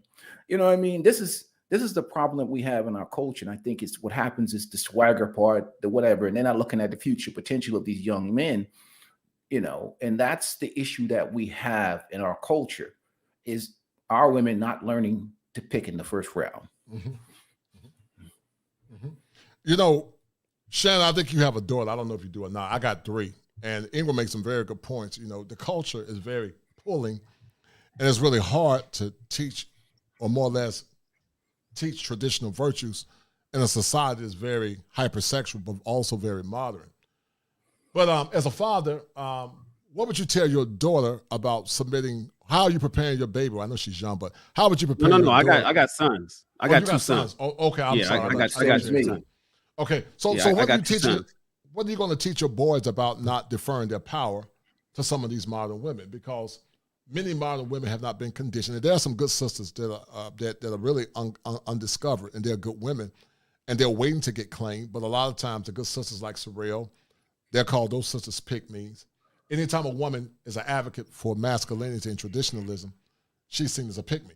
But what are you trying to teach your sons not to defer as it relates to power and more or less demanding what they want in relationships? I'm teaching them the same thing. I'm going to teach them the same thing I'm teaching young men today as if I was their father. And that is to make sure that you get your shit together first so you can demand it. Oftentimes right now, there's a lot of brothers out here that are raised by women. And this is why I wanted to talk to my man G Money about what he said. You know, if G Money, because I consider youngsters in their 20s, little OGs in their 30s, big OGs in their 40s. And so, see, here's my son now trying to get on the iPad. Here you go, buddy. Don't look at it as just disingenuous. Don't look at hypergamy as disingenuous. Right. Women have evolved over the centuries to look at a man that has something that where he can provide, protect, and be higher on the social caste to be the man to take care of her. So if a guy's already ready-made, he has his career, he went to college, he got his bread, and everything is good, it is in women's nature to attract him. I know you feel like, damn, you know, you're not doing anything, and what are you bringing to the table? What? Listen, from peers to 20-year-olds, maybe that could be looked at that way. And that's why I have a different outtake on young men. I don't think men should be paying attention to relationships and marriage in their 20s. Here you go, buddy. You're welcome. Okay, in 5 minutes. And so don't look at it as disingenuous when a woman is simply exercising hypergamy. That's natural. Right. And it's totally okay. It's totally okay, you G Money, to have all your shit together, to be making all the money that you're making, to be the man to be able to provide, to be in shape, to understand and have knowledge, to protect your family and do all the things that a husband needs to do to have a successful family, and have a woman be looking at you who may not have achieved the things that you have achieved, and want to be with you. Don't look at her as like, damn, you know, you money hungry, or you a gold digger, or what's going on with you. Don't look at it like that. Right. That's what you're designed to do. Right. And so when you say, like, you know, what the build, because I heard you mention G Money build together, right? The build together thing is see, that's what the Huxtables tried to teach everybody. That's what the Cosby Show was telling everybody. You know, go to college, meet each other on college, work together, and build.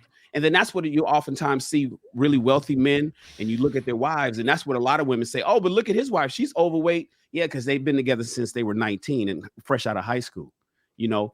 But that's not really working well often in the Black community, because young men aren't prepared to be the men that they need to be. This circles me back to Coach's question.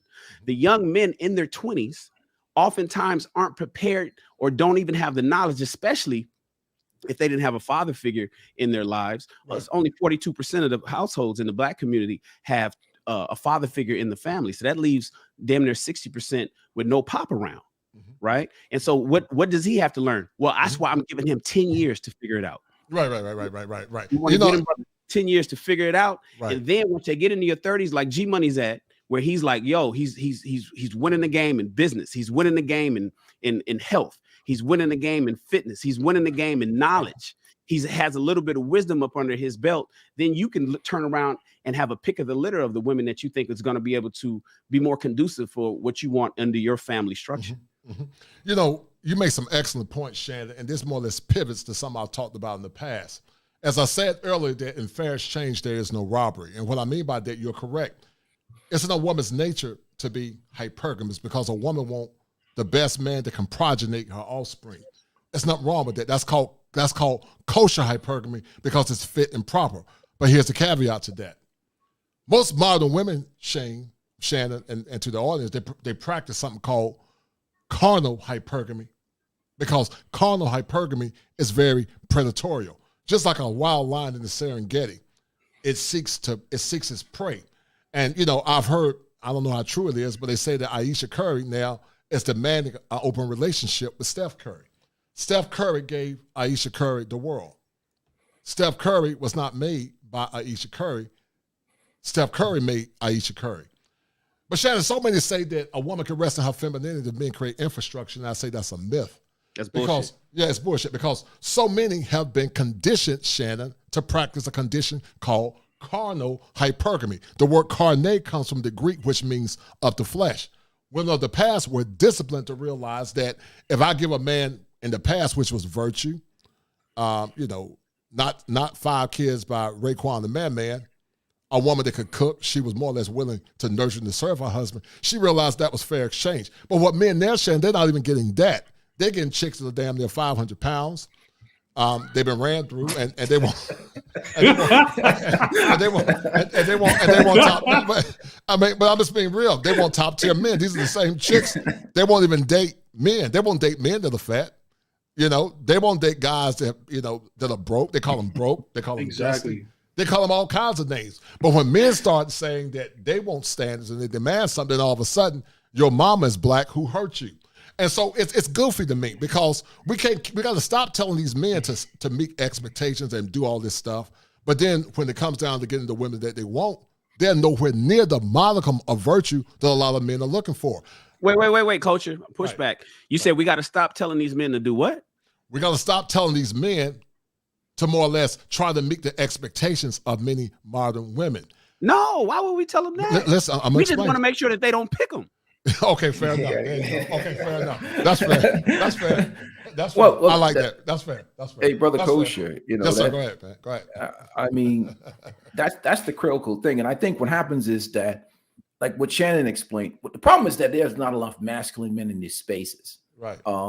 The issue comes down to this: as Shannon described, men should be on their purpose, be on their grind, put in the work, and be able in that position where you have these choices in life.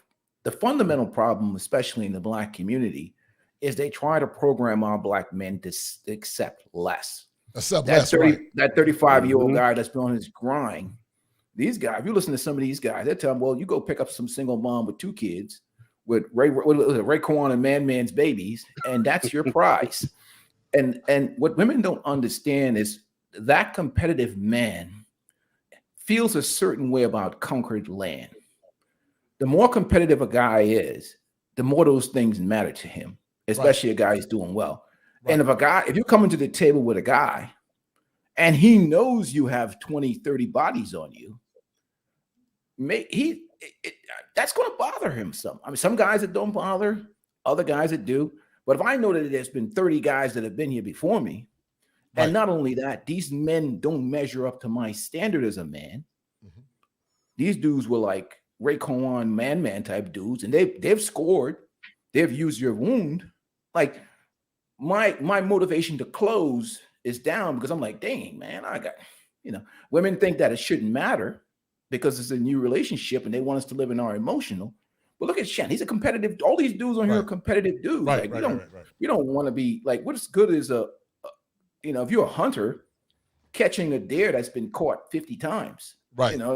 Yeah, great. Right. But you're not trying to put that trophy on your wall at the end. I don't want to sound all, so take the humanity out of it, but that's how men think below the surface. Right. That's how, no, it is how men think, and that's why I did the show called Return of the Prize Catcher, because masculine men are very territorial.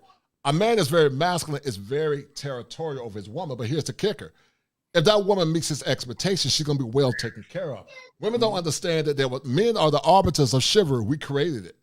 And so the man determined if she was prize worthy. That's why I said there are many women that they're prize in their head, but they're not the prize. The man determines if she's the prize. But she must have redeeming value to make that man see her as being prize worthy. So many chicks go around, walk around, saying, I'm going to tilt my crown. Yeah, well, you can tilt all you want to, but nobody's going to shine it. You messed up, man.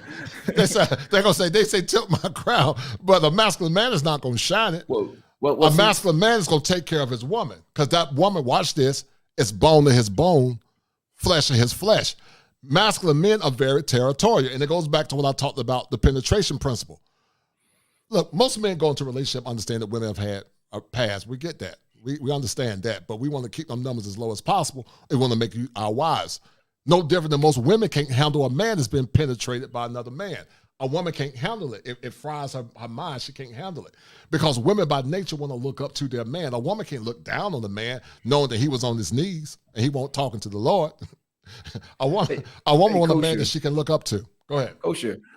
Snuggles said a thought territory is said to be selfish. And I want to take Snuggles, when she about to go eat her lunch, I want to come there and lick her food and have her eat it and get an idea of what men feel like sometimes. You know what I mean? Let me lick your food, Snuggles, every time you're about to eat. Right. And you understand. And the question is, right, if you get mad at me licking your food, are you selfish for wanting to have that unlicked food by me? What if I passed it around to everybody on this panel? I take you went order your burger. I take a bite over it. I pass it to Shannon so he can touch it. I pass it up to Kosher. He rubs it. The brother up the top there, and everybody else rubs that burger. So I can get hand it back to you.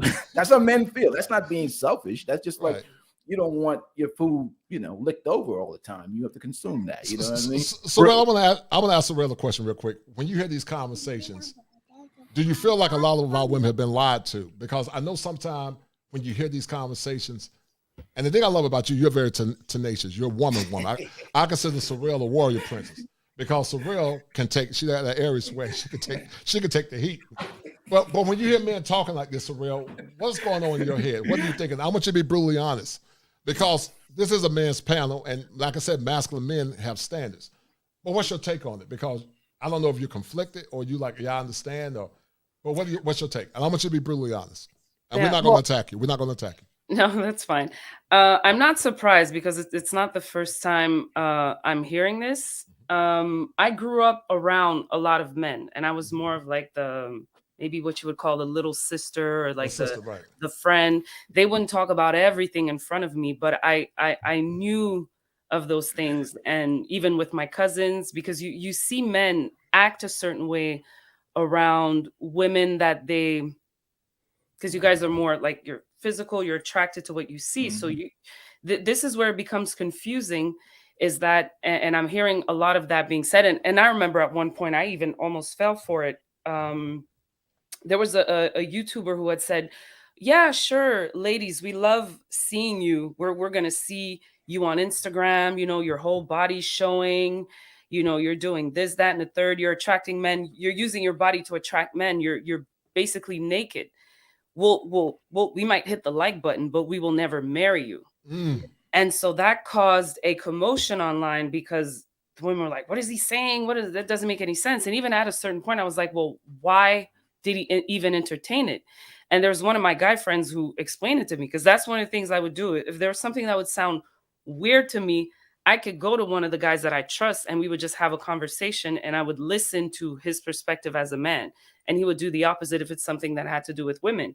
Mm-hmm. So he would basically tell me, well, yeah, men, that's what we do. We conquer. Of course, we might end up getting with that woman, but she'll never be our wives because she displays the good to everyone. Right. So she loses her value the minute she's sharing it with everybody else. Right, exactly. So, right. Mm-hmm. Go ahead. Can I elaborate a little bit on that?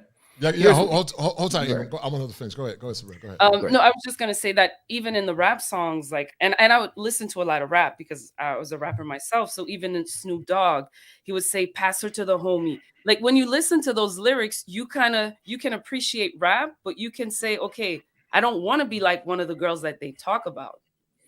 You know what I mean? And you know that not all women are the same way. Not all men are the same. So when they Right. speak certain things, you men talk a lot in some, if you listen, and you're gonna tell, because you guys are very clear also in the messages that you send, right? So when they say, oh, pass her to the homies, but that same Snoop has been with his wife for since, like, I don't know how many years. 30. You understand? So he know 30 years, see? So they know what to say in the songs, what image to project in their videos, but behind the scenes, they may be living a completely different life.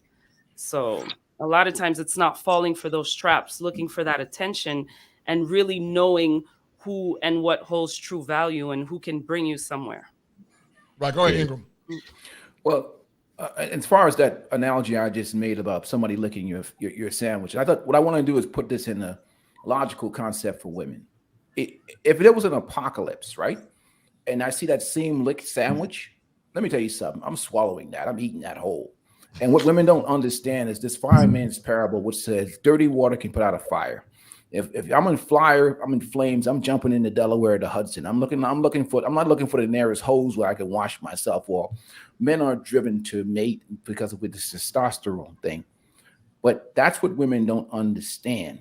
There's buying, where we just want that woman, and then there's cooling our hormones. And that's why I talk about this thing, post-orgasmic clarity. And that's why as I got older, and as we get older, men like me and Shannon, we can kind of resist that urge a little bit better because the hormone, you can manage our hormones a little better. Right. We know that this young lady has no value to us, but she looks good. And if we go through with this act, now we got to worry about getting rid of the body. And I know it sounds so detached, but that's the way we are. So dirty water can put out a fire. Men are just driven by our hormones sometimes. Some guys have no discipline. We tell lies. We say what we got to say. But once we get that post-orgasmic clarity, guys are like, now we saw your flaws, but now your flaws are amplified to us. Like, oh my God, she's horrible. I got to get the hell out of here. Now they're trying to get you out of the apartment, push you out the door, call it Uber or a cab for you, try to get you back to your location. You're not going to hear from us again. Yeah, it's called that vasopressin. Ted talked about that a lot in the past. But Ted, I want to ask you a question. You've been quiet in the cut, and then Shannon, I want you to add to the conversation. In about 10 to 15 minutes, I got to get out of here. I got to see some patients, so I can make sure they don't have a schema affliction.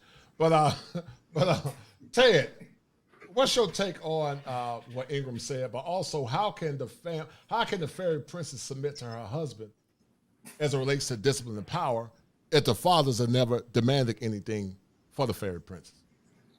So that's going to have to come from men. And as we were saying already, men are going to have to be way more masculine. So and you talk about Black communities. So many Black men focus on having game. I would say game is for girls and power is for men.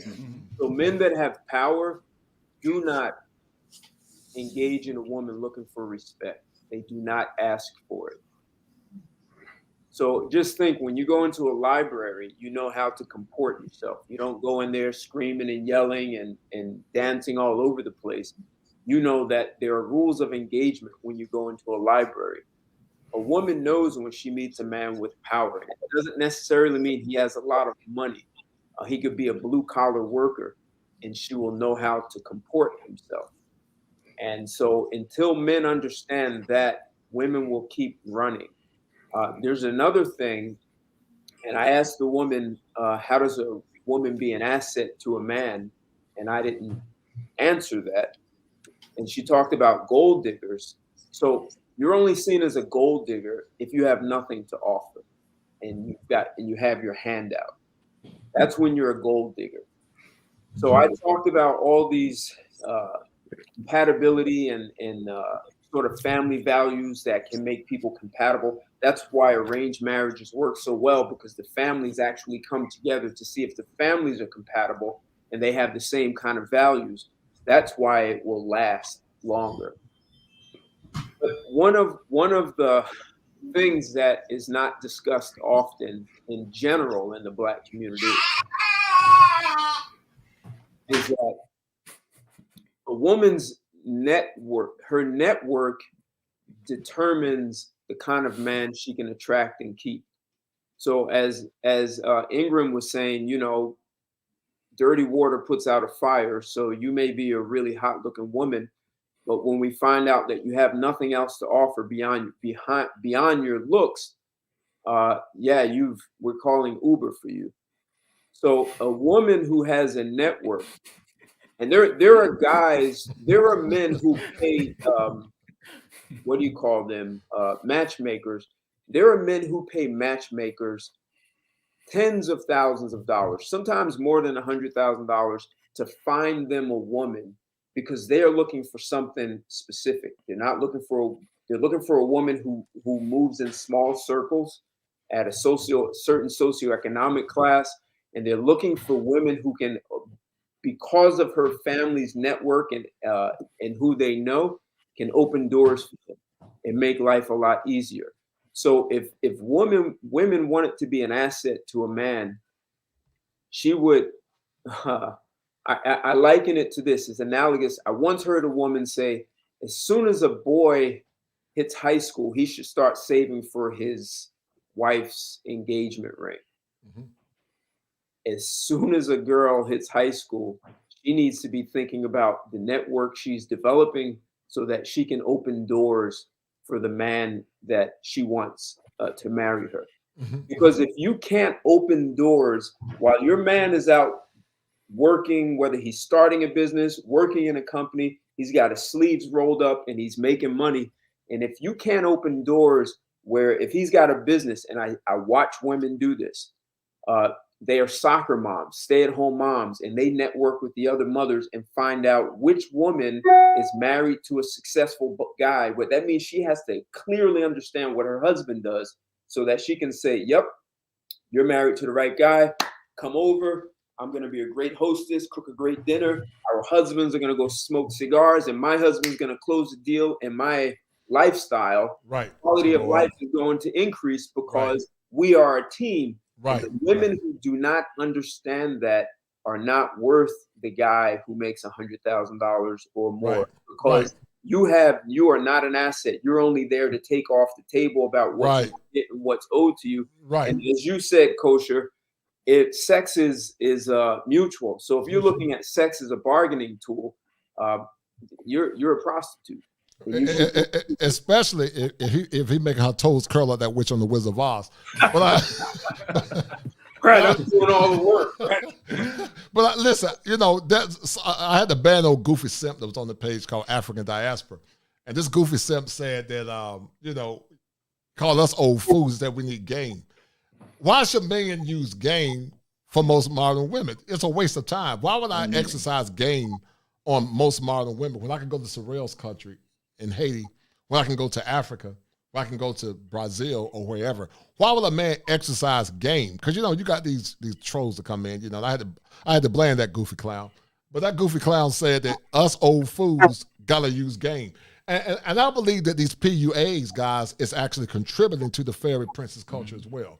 The PUAs, Ted, Mark, Shannon, is contributing to the fairy princess because you're giving them power when they don't deserve power. What's your take on that? I'm Shannon Ross. What's your take on that, brother? On which part? The PUAs? I don't even know what PUA stands for. Well, PUA is a pickup artist. He basically said that he called us old fools. He said us old fools need game. And I'm like, why would I use game on something that's not worthy? I can understand if she was a good woman, she was traditional, and she was willing to serve a man. But why would I use game on modern women? Well, that makes no sense. So there's channels on YouTube that teach men game, right? I don't gravitate towards those channels. I don't resonate with it. I don't know. No, and I get it. It's about, this is how you talk to a woman, and this is what you need to do, and so on and so forth. And my thing is, man, I tell people I don't have no game. I have no game, but I'm such a cold-blooded person that I am the game. You know, I'm just walking game, and every man can be walking game, no matter how tall you are, no matter how short you are, no matter how big you are. Every man can be walking game if they're the best version of themselves. That's what attracts women. Women like, you know, some people be like thinking, oh man, you know, that dude, he's not that good looking. Let's say he's an ugly brother, right? But he gets all the women. it's maybe because his magnetism is just not that he got game and he's finessing. Because see, game is all about finesse. Right. I don't finesse nobody. I don't need to finesse nobody. You know, once and so that's what Kevin Samuels was talking about a long time ago when he said men should lead with their wallet, not their money, because your wallet contains everything about you. In addition to money, that's put in the back of the wallet, but in the front is your ID cards, your credit cards. It includes your AAA card. It includes all your membership cards to all the different locations and organizations that you're a part of. It encompasses everything about you in your wallet. And so if you got a nice wallet, if you have a wallet that's empty, no cards in it, but all you got is cash, and you ain't that all you just is just a high earner. But if you got a wallet that encompasses everything about you, you don't need game. So I don't know who you blocked. And if they were up there saying that you need game, that's unnecessary if you're being the best version of yourself. And that's what I try to teach. Well, it's a troll. And, you know, I throw trolls off the bridge. You know, I'm a lion, so lions don't tolerate trolls. We just get them by the neck and sling them over the bridge. you know, it's interesting because Ingram Experience was talking about, he called it post-orgasmic clarity. It's called post-nut clarity. In the street, we call it post-nut clarity. But I get what you're saying. I try to be politically correct. Even Lil Wayne rapped about it. We got, Sorrell's a rapper. Lil Wayne rapped about it when he was like, yeah, all my itches love me and I love all my itches, but as soon as I come to my senses. You remember that? Right. Remember that bar? Right. But as soon as I come, I'll come to my senses. And the last thing is, I think my man B9, he's in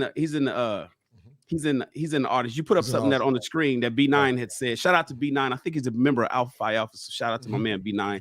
I love it when he always comes on. But he said he disagreed with me and said that the sisterhood should be taken down completely. And that's where I say, no. Listen, first of all, we're not getting rid of the sisterhood. Them women, they not going nowhere. They're gonna take it to they're gonna die alone, right? So they're gonna be here. What I'm saying is ignore them. Ignore them. I say and so to the brothers and like my man right here, G Money, where I say, listen, when you come into your best version of yourself, when you come and you're making all the money, you're doing all the stuff that you're supposed to be doing, you're extremely healthy, you're conscious, you understand where you are politically, you understand where you are religiously, and you're just a solid person all the way around. These women that Coach is talking about, these women that are what did you call it? Carnal hypergamous. Right. I'm gonna do a show on that. Carnal hypergamy versus kosher hypergamy. I'm gonna do a show on this. The carnal hypergamous woman, you just walk right past her, bro. You put blinders on. We don't even see them. We don't see them, right? You don't even see them. So the sisterhood, B9 to my man B9, it's not that we want to focus on them and take them down. No. We don't even see them. They coming at us just like Neo in the Matrix, where it's just like you fighting with one hand, but you're doing something else over here. That's how we treating the sisterhood. It's just you over here, you doing stuff, but it's just like I ain't paying attention to you. I'm over here working on something else. Right. All this yapping that you're doing, just you smacking them and ignoring them and not even paying attention to them. And that's how the sisterhood should be treated. Not so much when they're actively trying to take them down. Sorry, I have a question. So do you guys define the sisterhood more like the women who keep other women single, or just the fact to have like a okay. It's a combination of all, the ones that keep women single, but also push liberal ideology, in my opinion. I want to ask you guys a question. Mika G asked a good question, and she's right. Sometimes hyper-promiscuity can come from molestation. She's correct. So basically what Mika G is asking, should a woman be granted some level of clarity and freedom or have a level of compassion? And I'm going to let you guys answer that, but let me answer it first. To some men, they can look past her promiscuous ways and give her an olive branch. Some can, but most masculine men have a heart. They're not going to do it. Not a very masculine man, he can't do it. It's not in his nature to accept it. Because on the flip side, if a man said he was molested by another man and he starts sleeping with other men, could that woman grant that man the same level of honor and give him the olive branch? And most women could not. And I'm going to ask you, Sorrell, I want you to be honest. If you met a guy, Sorrell did laugh. Sorrell's like, damn it. She's like, damn it. He got me in the hot seat. I'm gonna ask you, Sorrell, because Mika G asked a good question. That's why I keep telling women, men and women are not wired the same. If you met a guy, Sorrell, he was a good man, but he said, Sorrell, when I was in college. He said, he was on his knees, but he wasn't praying. Could you accept that man as your husband? He said he was molested, and it made him hypersexual towards men. Could you accept it? I want you to be honest. Don't lie, because we don't lie in therapy. Okay. What was that brother that went up there and said, "I'm not gay no more"? I'm not gay no more. I like women. Andrew Caldwell. He said, "I'm not gay no more, so well. I like women. Can you take him for your man?" Here's the thing. I am very, very, very, I have a high level of sensitivity for people who have been molested, people who have been raped, people who have gone through sexual traumas. So it be honest. Be honest. To be perfectly honest, for sure, it wouldn't be my first pick. It's not something that I would go to. It's not something, because I feel the level of sensitivity. I don't know if I would be fit for that. I think these are things that have to be handled carefully. You have to go through therapy. You cannot, and if there are any men that hear us who have been molested, men, you need to go through the process. I mean, this is something that people don't talk about, and it hurts my heart to a point where I can't even stand to watch a movie where people are in jail, because I know those scenes are coming. I can't. You skirting around it. So I am. He went through the process. I have to get that He part out. graduated from therapy. He went through it. He went through therapy. Now he met you. He went through it. But so why is he bringing that situation over? Because he's being honest. He's being transparent. He says she's not a buyer. Yeah, he said Sorrel. Yeah, he said Sorrel in the past, I was molested by a couple of men. He said I was in college, and he said I was dealing with the frats. He was getting down with Shannon Frat brothers. No, he wasn't. Not my frat brother. No, he wasn't. I'm just being funny. I'm being funny. But he was dealing with the football team, because my point is this, and Mika, I don't want you to think we're trying to attack people that have been molested, because she said, "Thank God for grace." I'm just trying to tell you how men think and women think. I know a woman, Mika G, that was a lesbian. She was molested, but she said she would never date a man that was molested, or if he was penetrated by another man. She said she couldn't handle it.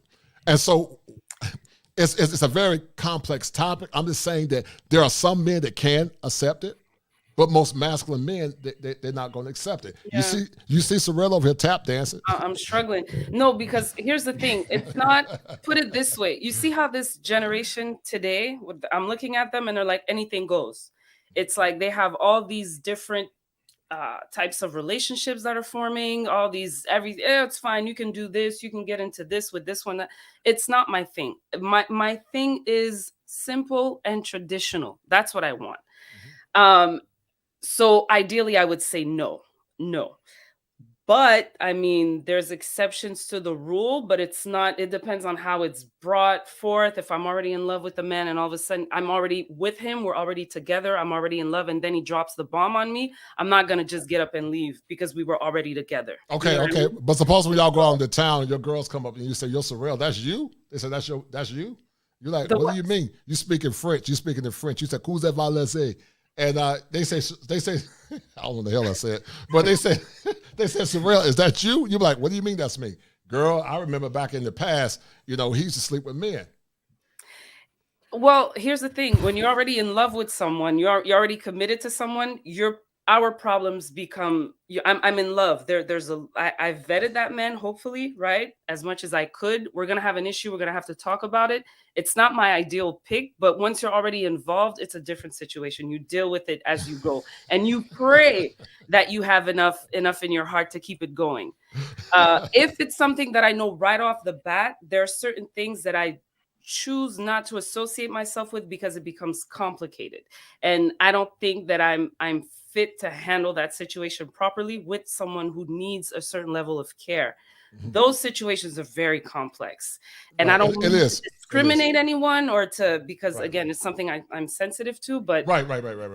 Yeah. I appreciate your honesty, and shout out to my man, Big Bad Blue, for the $10 super chat.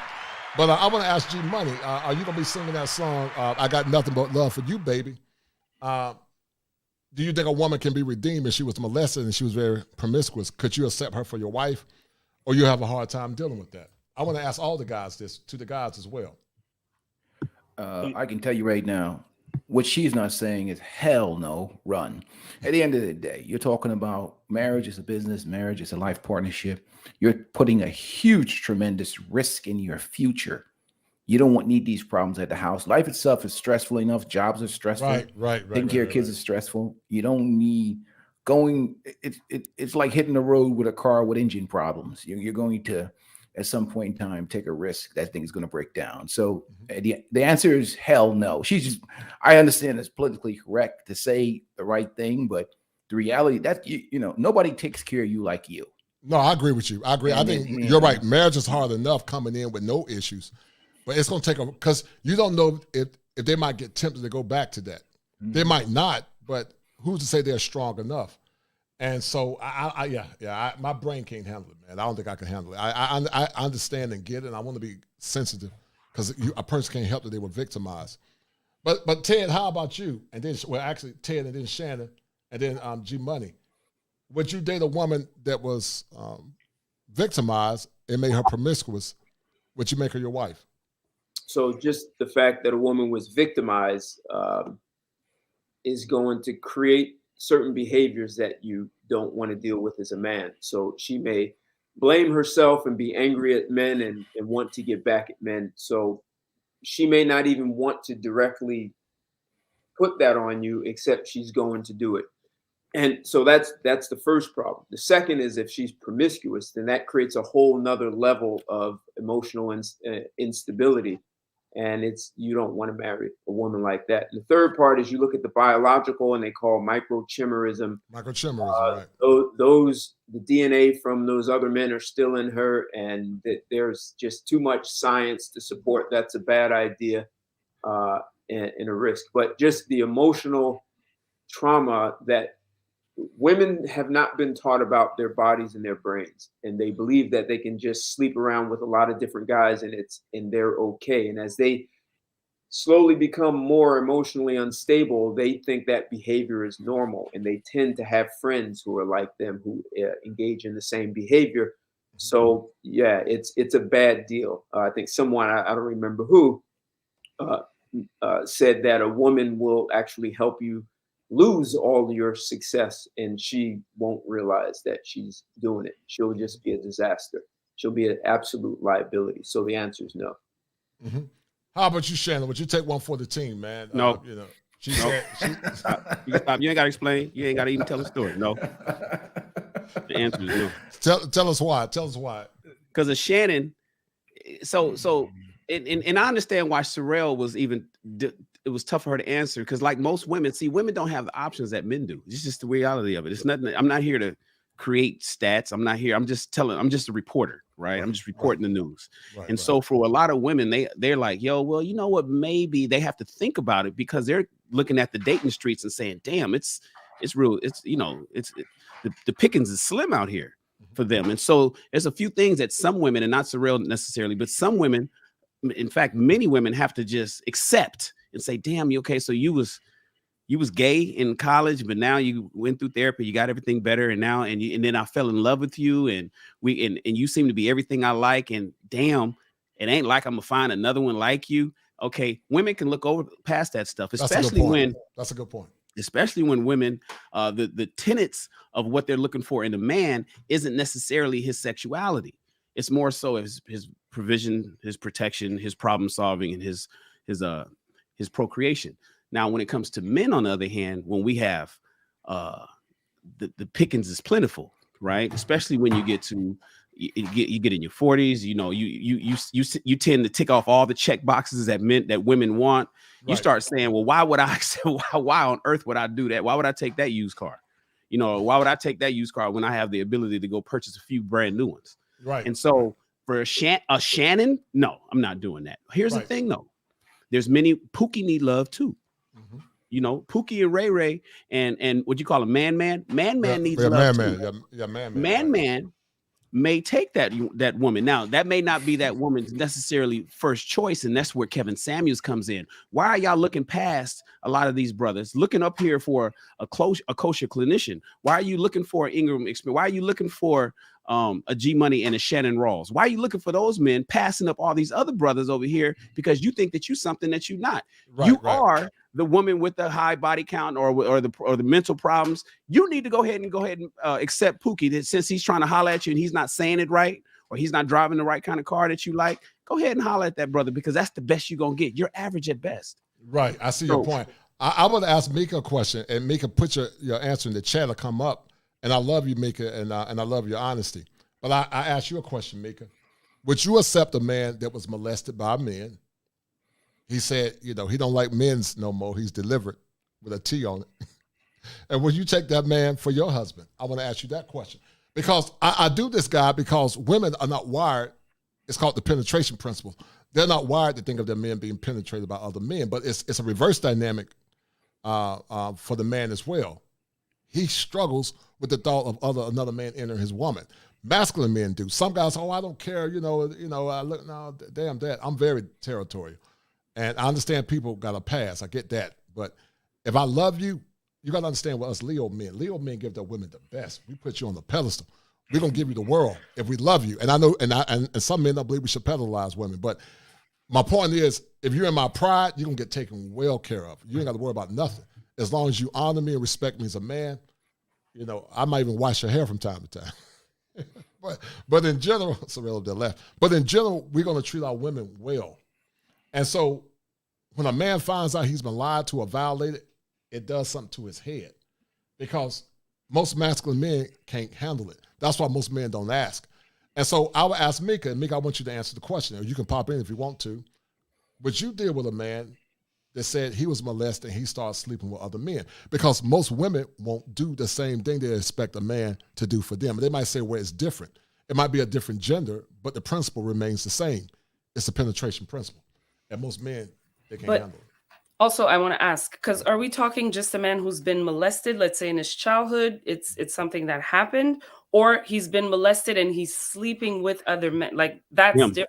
We're talking about him. So he was molested maybe during childhood, and as a result of that trauma, he went into homosexuality. Or a woman who's been molested as a little girl, and next thing you know, now she's having sex with all the homies. She banged the entire football team in college. She's that kind of person. And then later on, it maybe woke up and said, "Oh, let me try to correct that." And now they meet you. Okay, it's not that. Okay, because if you tell me just someone who's been molested as a child, there's no it's like saying you've been molested control as a child over and that. you're doomed. No, that's what I'm saying. Yeah, you don't have no control over that. Right. You know what I mean? Like, I see that as no. different. We're talking about the young adult. We're talking about the young adult who grew into who became a young adult with that trauma. That trauma, I understand. And maybe that trauma is what kicked it off. Yeah. But they went deeper into it. Yeah. Even brothers who come out of jail, a lot of them, like, from what you know what I mean? Like, right. It's a truth. That's why it's hard. It's like, I think a lot of men don't speak up about it. And I think it's a larger proportion of the population that's going through that. And recently I had a situation that was similar to that, because somebody came up to me and told me that, but it was in a very early phase. And because I was not, we didn't have anything. It wasn't like a confession. I don't know if it was molestation. I didn't ask any questions, but it sort of stopped there, because it would be difficult for me to deal. Let's say if you're dealing, I think it takes a different type of wiring to deal with, let's say, someone who's bisexual, who's openly bisexual. I don't think that's for everyone. Mm-hmm. You understand? So that's sort of like a different, I see a nuance in this question, but anyways, yeah. Well, I want G Money to answer the question. Then I'm gonna sign off because I gotta go. I got clients to see, but I like what G Money said. Not G Money. I like what Mika said. Mika's honest. Mika said, yes, I would be concerned about our relationship. Right, and most women would be, because you never know he's going to revert back. And I'm not saying he might not revert back, but she got to deal with the mental pain of knowing that her man might have slept with 20 men, and and I get it. You don't want to victimize the victim again, but for every person been victimized, they don't turn to that behavior. But I appreciate your honesty. But G Money, could you date a woman that was victimized through the molestation, and she became promiscuous, and you fell in love with it? Could you still stay with her, or you couldn't do it? Well, I'd like to look at some statistics to see how prevalent this is, particularly within the Black community. But I'll say this: I have dealt with women, and that have admitted to me that they've been raped or molested. And usually don't find these things out until like, you've been intimate or, and then they'll start talking and opening up to you. And one, with some of these women, a common denominator I see is, evidence of promiscuity, which would be, this is when I was like in my younger years, like multiple, baby daddies, things of that nature, Um, I don't know that this myth of the DL black man. I don't know. That's kind of a talking point I see from the black misandrists, the anti-black misandrists. I don't think Right. I don't think there's that. I don't think there's this plethora of DL black men out there. Maybe there are, but right. this the talking point of, because you were I guess the young lady that you were referring to in the comment section, Mika, talking about men being molested and their DL on the low. I don't think there's that many black men out there that are like that. They do exist, but I just think it's a talking point used to insult black men. There's not this plethora of DL black men that have been molested. I mean, it does go on in the black community. I don't know what the statistics are on both sides. Both men and women are being molested. But yeah. To answer your question, if she tells me that straight up before I get intimately involved, because you don't always know at first. No, I wouldn't. I would save myself the headache. I wouldn't deal with that. Well, you fell in love with her now, and she told you because she was molested. She was with 100 men. Could you be with her? Man, I don't know, man. Yeah, no, I gotta go. I gotta go. I couldn't handle it. Yeah, I don't know. I can't. I can't. It'll mess my head up, man. I can't handle that, bro. I'd be upset because of the lack of integrity and honesty. I would expect her to say that before. No, but if she told me just out of the back, after I've been involved with her for a long time, that she's been molested and she's had over hundreds of partners, I don't know. I might have to be out. I don't know. I might have to be out at that point. Mika G, pop on real quick there. But I think Shannon said no. The Ingram experience said no also. I want to ask we all said question. no. I want to ask real quick, Coach. It's interesting. Did you notice that Mika's response? Mika was also saying, you know what? But I can give it a no. That's because women, that's another reason why women have no problem accepting men with children, where men have an issue with accepting women with children. It's like, why would women accept men with children? Well, it's back to those options again. But go ahead. And another thing to what you're saying, look at the amount of women, whether it's a boyfriend or a husband, and they accept him back after he cheats. Numbers are much higher than people realize. G Money, just quick, and another thing to what you're saying, look at the amount of women, whether it's a boyfriend or a husband, and they accept him back after he cheats. Is that me giving feedback there, huh? G Money, just real quick, the stats. United States is the first country in the world where more boys and men are raped and molested than girls and women. This is the first country in the world where that happens. But we don't really talk about these boys and men being raped. Yeah, I understand. But more the stats, there are stats. More boys and men are raped and molested than women and girls in the United States. Right. That's sad, man. That is sad. But Mika G, how you doing, dear? Thank you for being the brave Libra that you are. But how would you like to add clarity to this conversation? Culture, can you hear me? Yes, dear. I can hear you, sweetie. Go ahead. Hi, everyone. How's everyone? I'm doing great. Doing great. Hello. So go ahead, Mika. How would you like to add clarity to the conversation, dear? Culture, can you hear me? Yes, I can hear you, dear. Hi, everyone. How's everyone? Okay, I can hear. It sounds like it's a delay on my end. Oh, you're fine, dear. Go ahead. Well, just as I was saying to you, it's a very touchy subject. Like I said, most people that deal with that trauma, it is very questionable if they are able to sustain a relationship. You're dealing with so much past behavior, personalities, and it's just a lot. But however, I've always been that person that has found a way to give grace. That's just me. I'm one that always tend to look at the goodness in someone. Right. So that's my take on that. But let me ask you a question, and I think that's a byproduct of your nature as a woman. You're a nurturer. You remember I said, am. Yeah, you're a nurturer. I'm that and a warrior at heart at the same time. No doubt. And I think what you're saying is beautiful. But what I'm trying to tell you is that most masculine men will struggle with that. And it's not because they don't want to accept it. It just goes against our hard drive. We're not wired to. Dr. Oz, I think Dr. Drew talked about how men are not wired to accept it. It just goes against our nature. So you mean to tell me if Donnie McClurkin was trying to holler at you, right? He said, we fall down when we get up. He was playing that when he was proposing to you. He said, well, of course I will. For the artist that he is, why not? But definitely, I would have to sit down and, truthfully have that conversation with Donnie. Like I said, with all jokes aside, it's a very serious topic. No, it is a serious topic. I agree with that. I agree with you 100%. It is a very serious topic. But many times, Mika, in our communities, we tend to minimize it when they come down to men. And there are a lot of women, Mika, like I said, I knew a lady that was a lesbian herself, but she said she could never deal with a man that was formerly gay. And it goes back to my point. Some say it's a double standard, but I just think women are not wired to accept the fact that their husband has been with another man. That's not wired, or multiple men.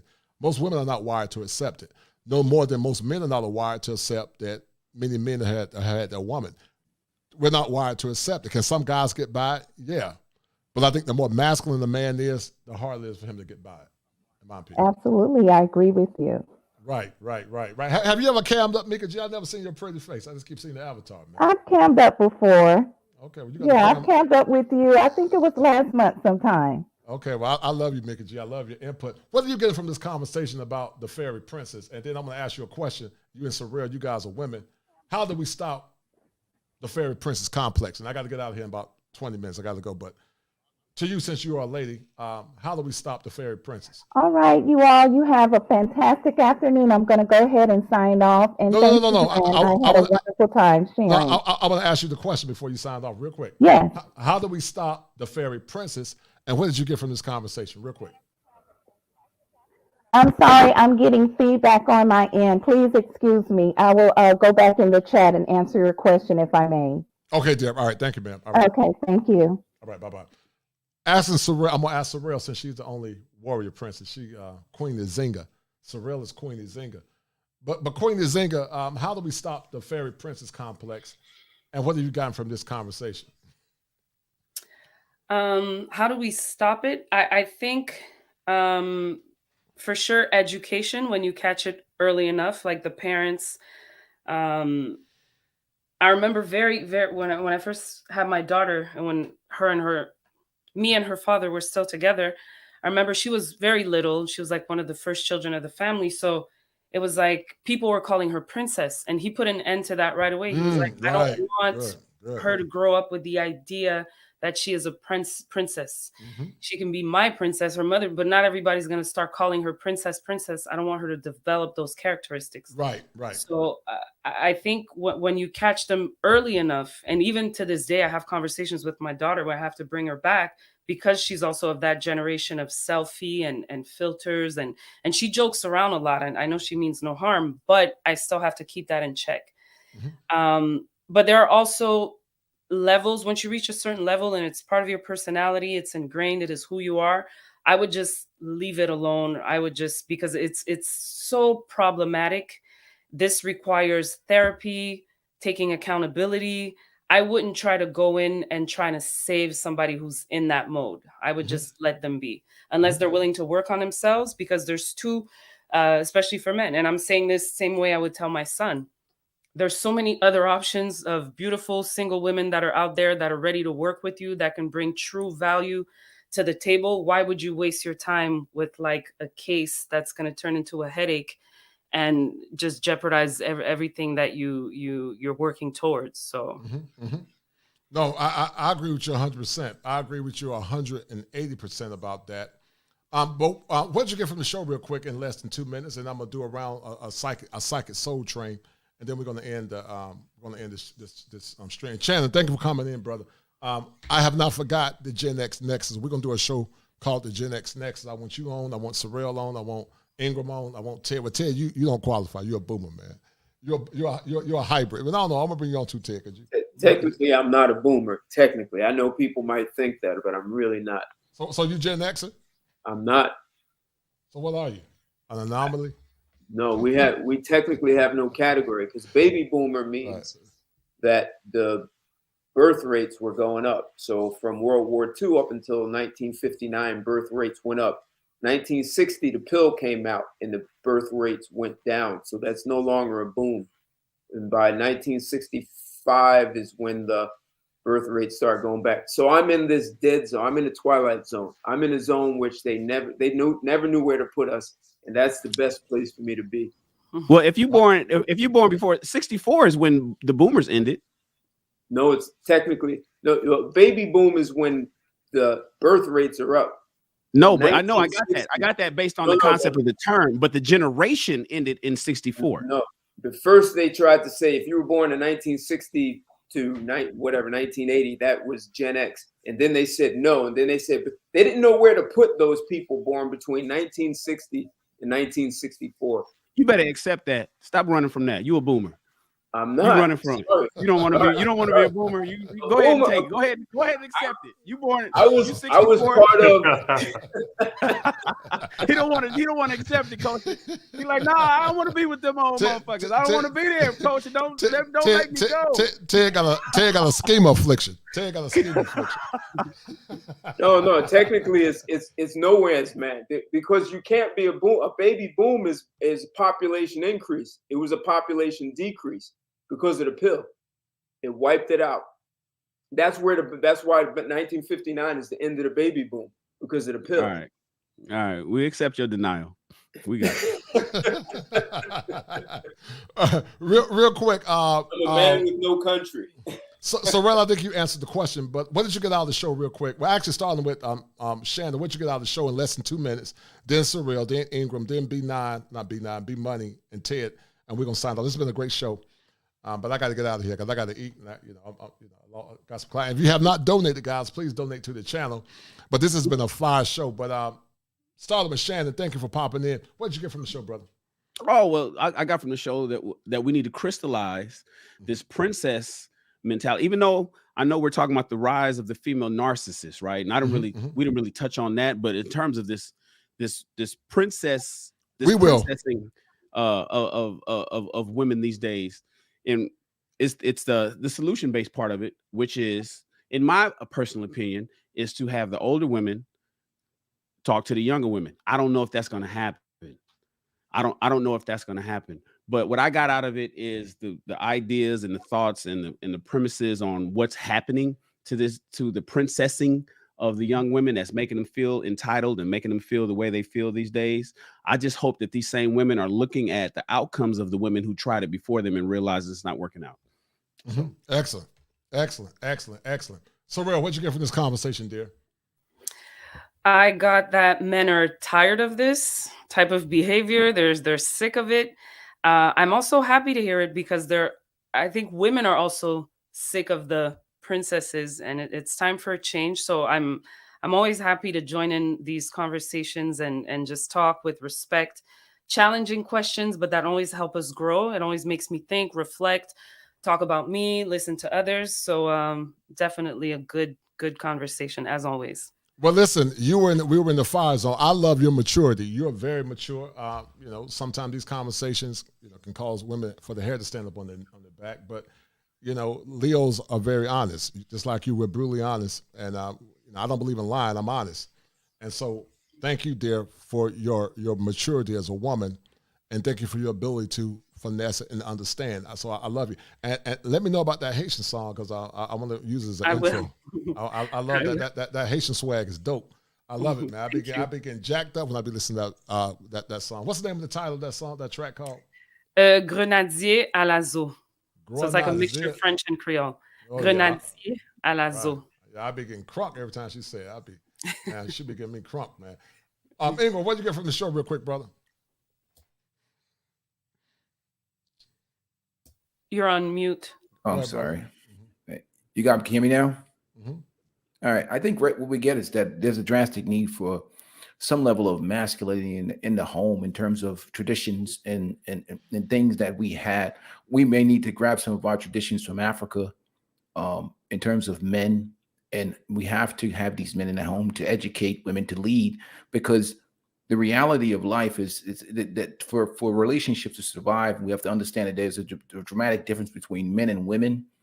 And women, as much as they should be educated and intelligent and go to school, you also have to have these traditional skills as well, because you are the bearer of children. And there's a certain part of being a feminine, being a nurturer in the home that is very valuable to this, survival of a family. I think having masculine men in the house that demand these standards is something that we need more of, and we need to get rid of the pollution in our culture and bring back some of those traditions and some of those structures, even if we have to take it from our mother culture and reinstill it back in our system to build a better community. We have to get that done, because this narcissism and this nonsense, it's yielding horrible results. I mean, nobody's getting married now. I mean, I'm not nobody, but you don't even think about Gen Z. They ain't touching that. Yeah, Gen Z ain't touching it. They don't even look at it. G Money, what'd you get from the show, man? Thank you for being on, man. Please come on again. This has been one of my better shows. But G Money, what'd you get from the show, real quick, brother? Definitely. I just want to say thank you to all the panel members. It's been a great discussion. Great show, also a cultural connection. What I like to say is, I think the short-term solution lies with the men. I said it earlier in the show. Raise your standards. Just tell these women that have this princess fairy tale mentality, I'm not buying what you're selling. I have these certain standards that I'm looking for in a woman. If you don't meet them, I'm not buying it. That's pretty much what it is. I think the brother Ingram there, I think that's more of a long-term solution, because a lot of our households don't have fathers. So I think on the short term, I think this space, the manosphere, and pretty much this the red pill sort of way of thinking is the solution for right now. Men raising their standards, men focusing on their purpose, and just not putting up with the BS. Right. In the long run, we hope to build stronger families and have nuclear 2-parent households, but that's not really in existence right now. Right. It got to be a de-evolution, man. It got to be a de-evolution. Ted, real quick, tell the audience how they can get your book again, and what you get from the show. Yep. So my book, it's called "Here's Why You Can't Find Love." You can find it in Barnes and Noble, Walmart, Amazon, everywhere. You should even be able to find it inside of a Barnes and Noble store. So anywhere electronic books or bookstores exist, you can find it. And if you come to my YouTube channel, there's a link there that you can click on to purchase the book. So yes, masculinity. Yes, the older generation. And just as a quick, the real baby boomers, I say to those women that, you gave bad advice to the women younger than you. And they said, yes, I do know. And then I ask, well, if you know, why haven't you all come back and told them we gave you bad advice? And then I get dead every time. I get dead silence. So it seems like they don't want to take that step in that direction. So I like what Shannon was saying is women who have bad behavior, I think I look at them as being no different than a heroin addict or a crack addict. You just ignore them. They don't meet my radar. They're not part of what I'm looking for. And if men start saying, look, I find you undesirable, I have no interest in you because you're overweight, because you act like a princess and you have this entitlement and you do nothing to deserve what you believe you should have. So if men start being honest and straightforward with women and saying, these are the reasons why you are disqualified. If enough men do that, women will take a step back. They won't need older women, and they will see that they're using a dating strategy that's it fails. And I understand their fathers and parents have set them up for failure, but men are going to have to say, I don't accept it, and go somewhere else. Ingram, what did you get from the show? I think you answered. I don't know if you did or not. I already answered. I already answered. Okay, yeah, my brain is getting old. Well, listen, this has been a powerful show. Thank you, Sorrell, dear. I look forward to it. You have to be a baby boomer to have an old brain, man. Don't do that. But Sorrell, thank you, dear, for the show. This has been good. I look forward to that inbox because I'm gonna start calling you the new president of Haiti because you've been hard to get in contact with here lately. And, so please send me that at some point. We'll discuss a price. And Shannon, love you, brother, for popping in. Thank you. And this has been a good show, man. And guys, I will be seeing you guys soon. And I got to go, but love you guys. And I'm going to play a little clip before I get off. But I told you guys that there are 7 steps that a man must go through in order to become an optimized male. And understanding female psychology is part of it. This is the time for giving, guys. But as I said in the earlier parts of the show, when you give too much of your power without demanding anything in response, you're not going to get the outcomes that you want as men. And it's going to cause more pain than it's going to cause pleasure. So enjoy your holidays, guys. This has been One for the Books, another good show. And I'll be seeing you guys soon. Be well.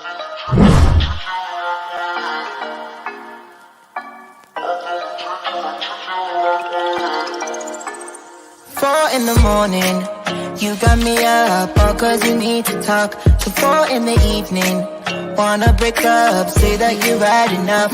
I'm tired of talking, again and again, argue about everything. You are my darling, let's kiss and make up, I know you wanna touch. You call me every night, call me every day, I just wanna get you alone now. Trust me when I say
keep God first.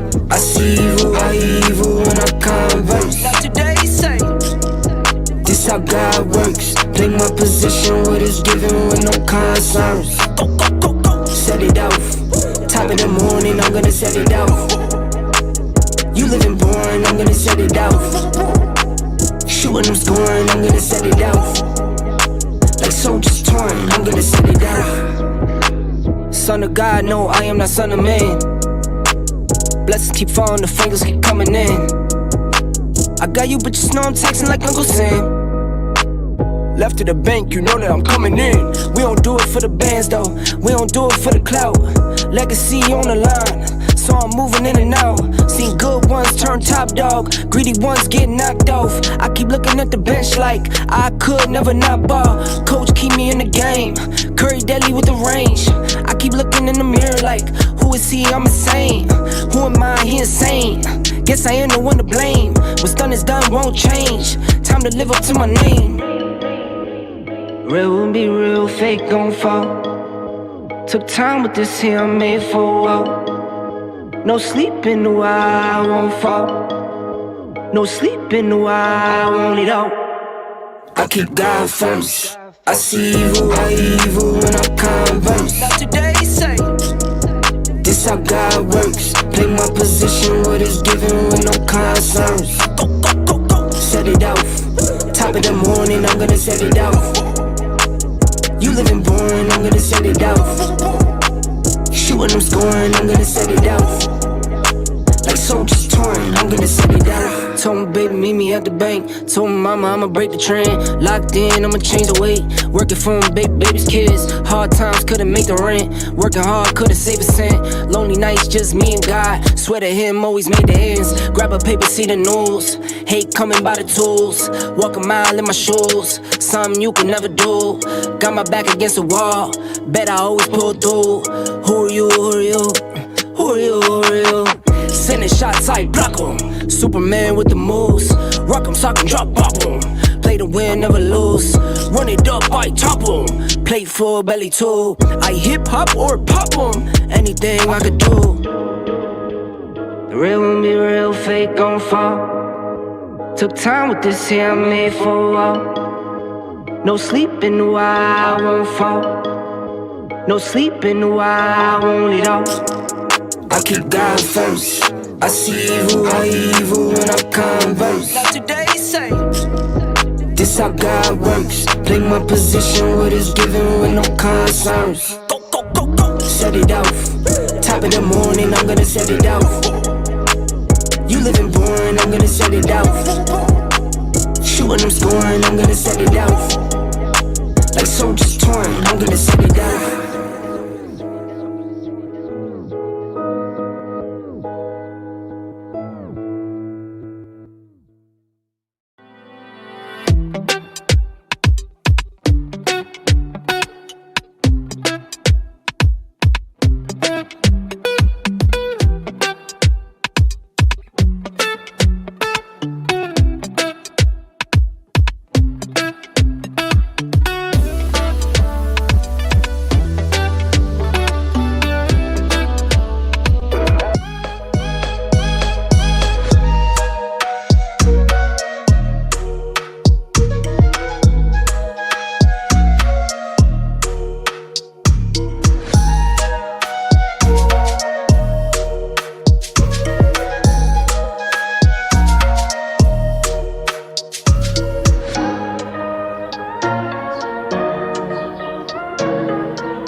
Every time we meet some, every time be like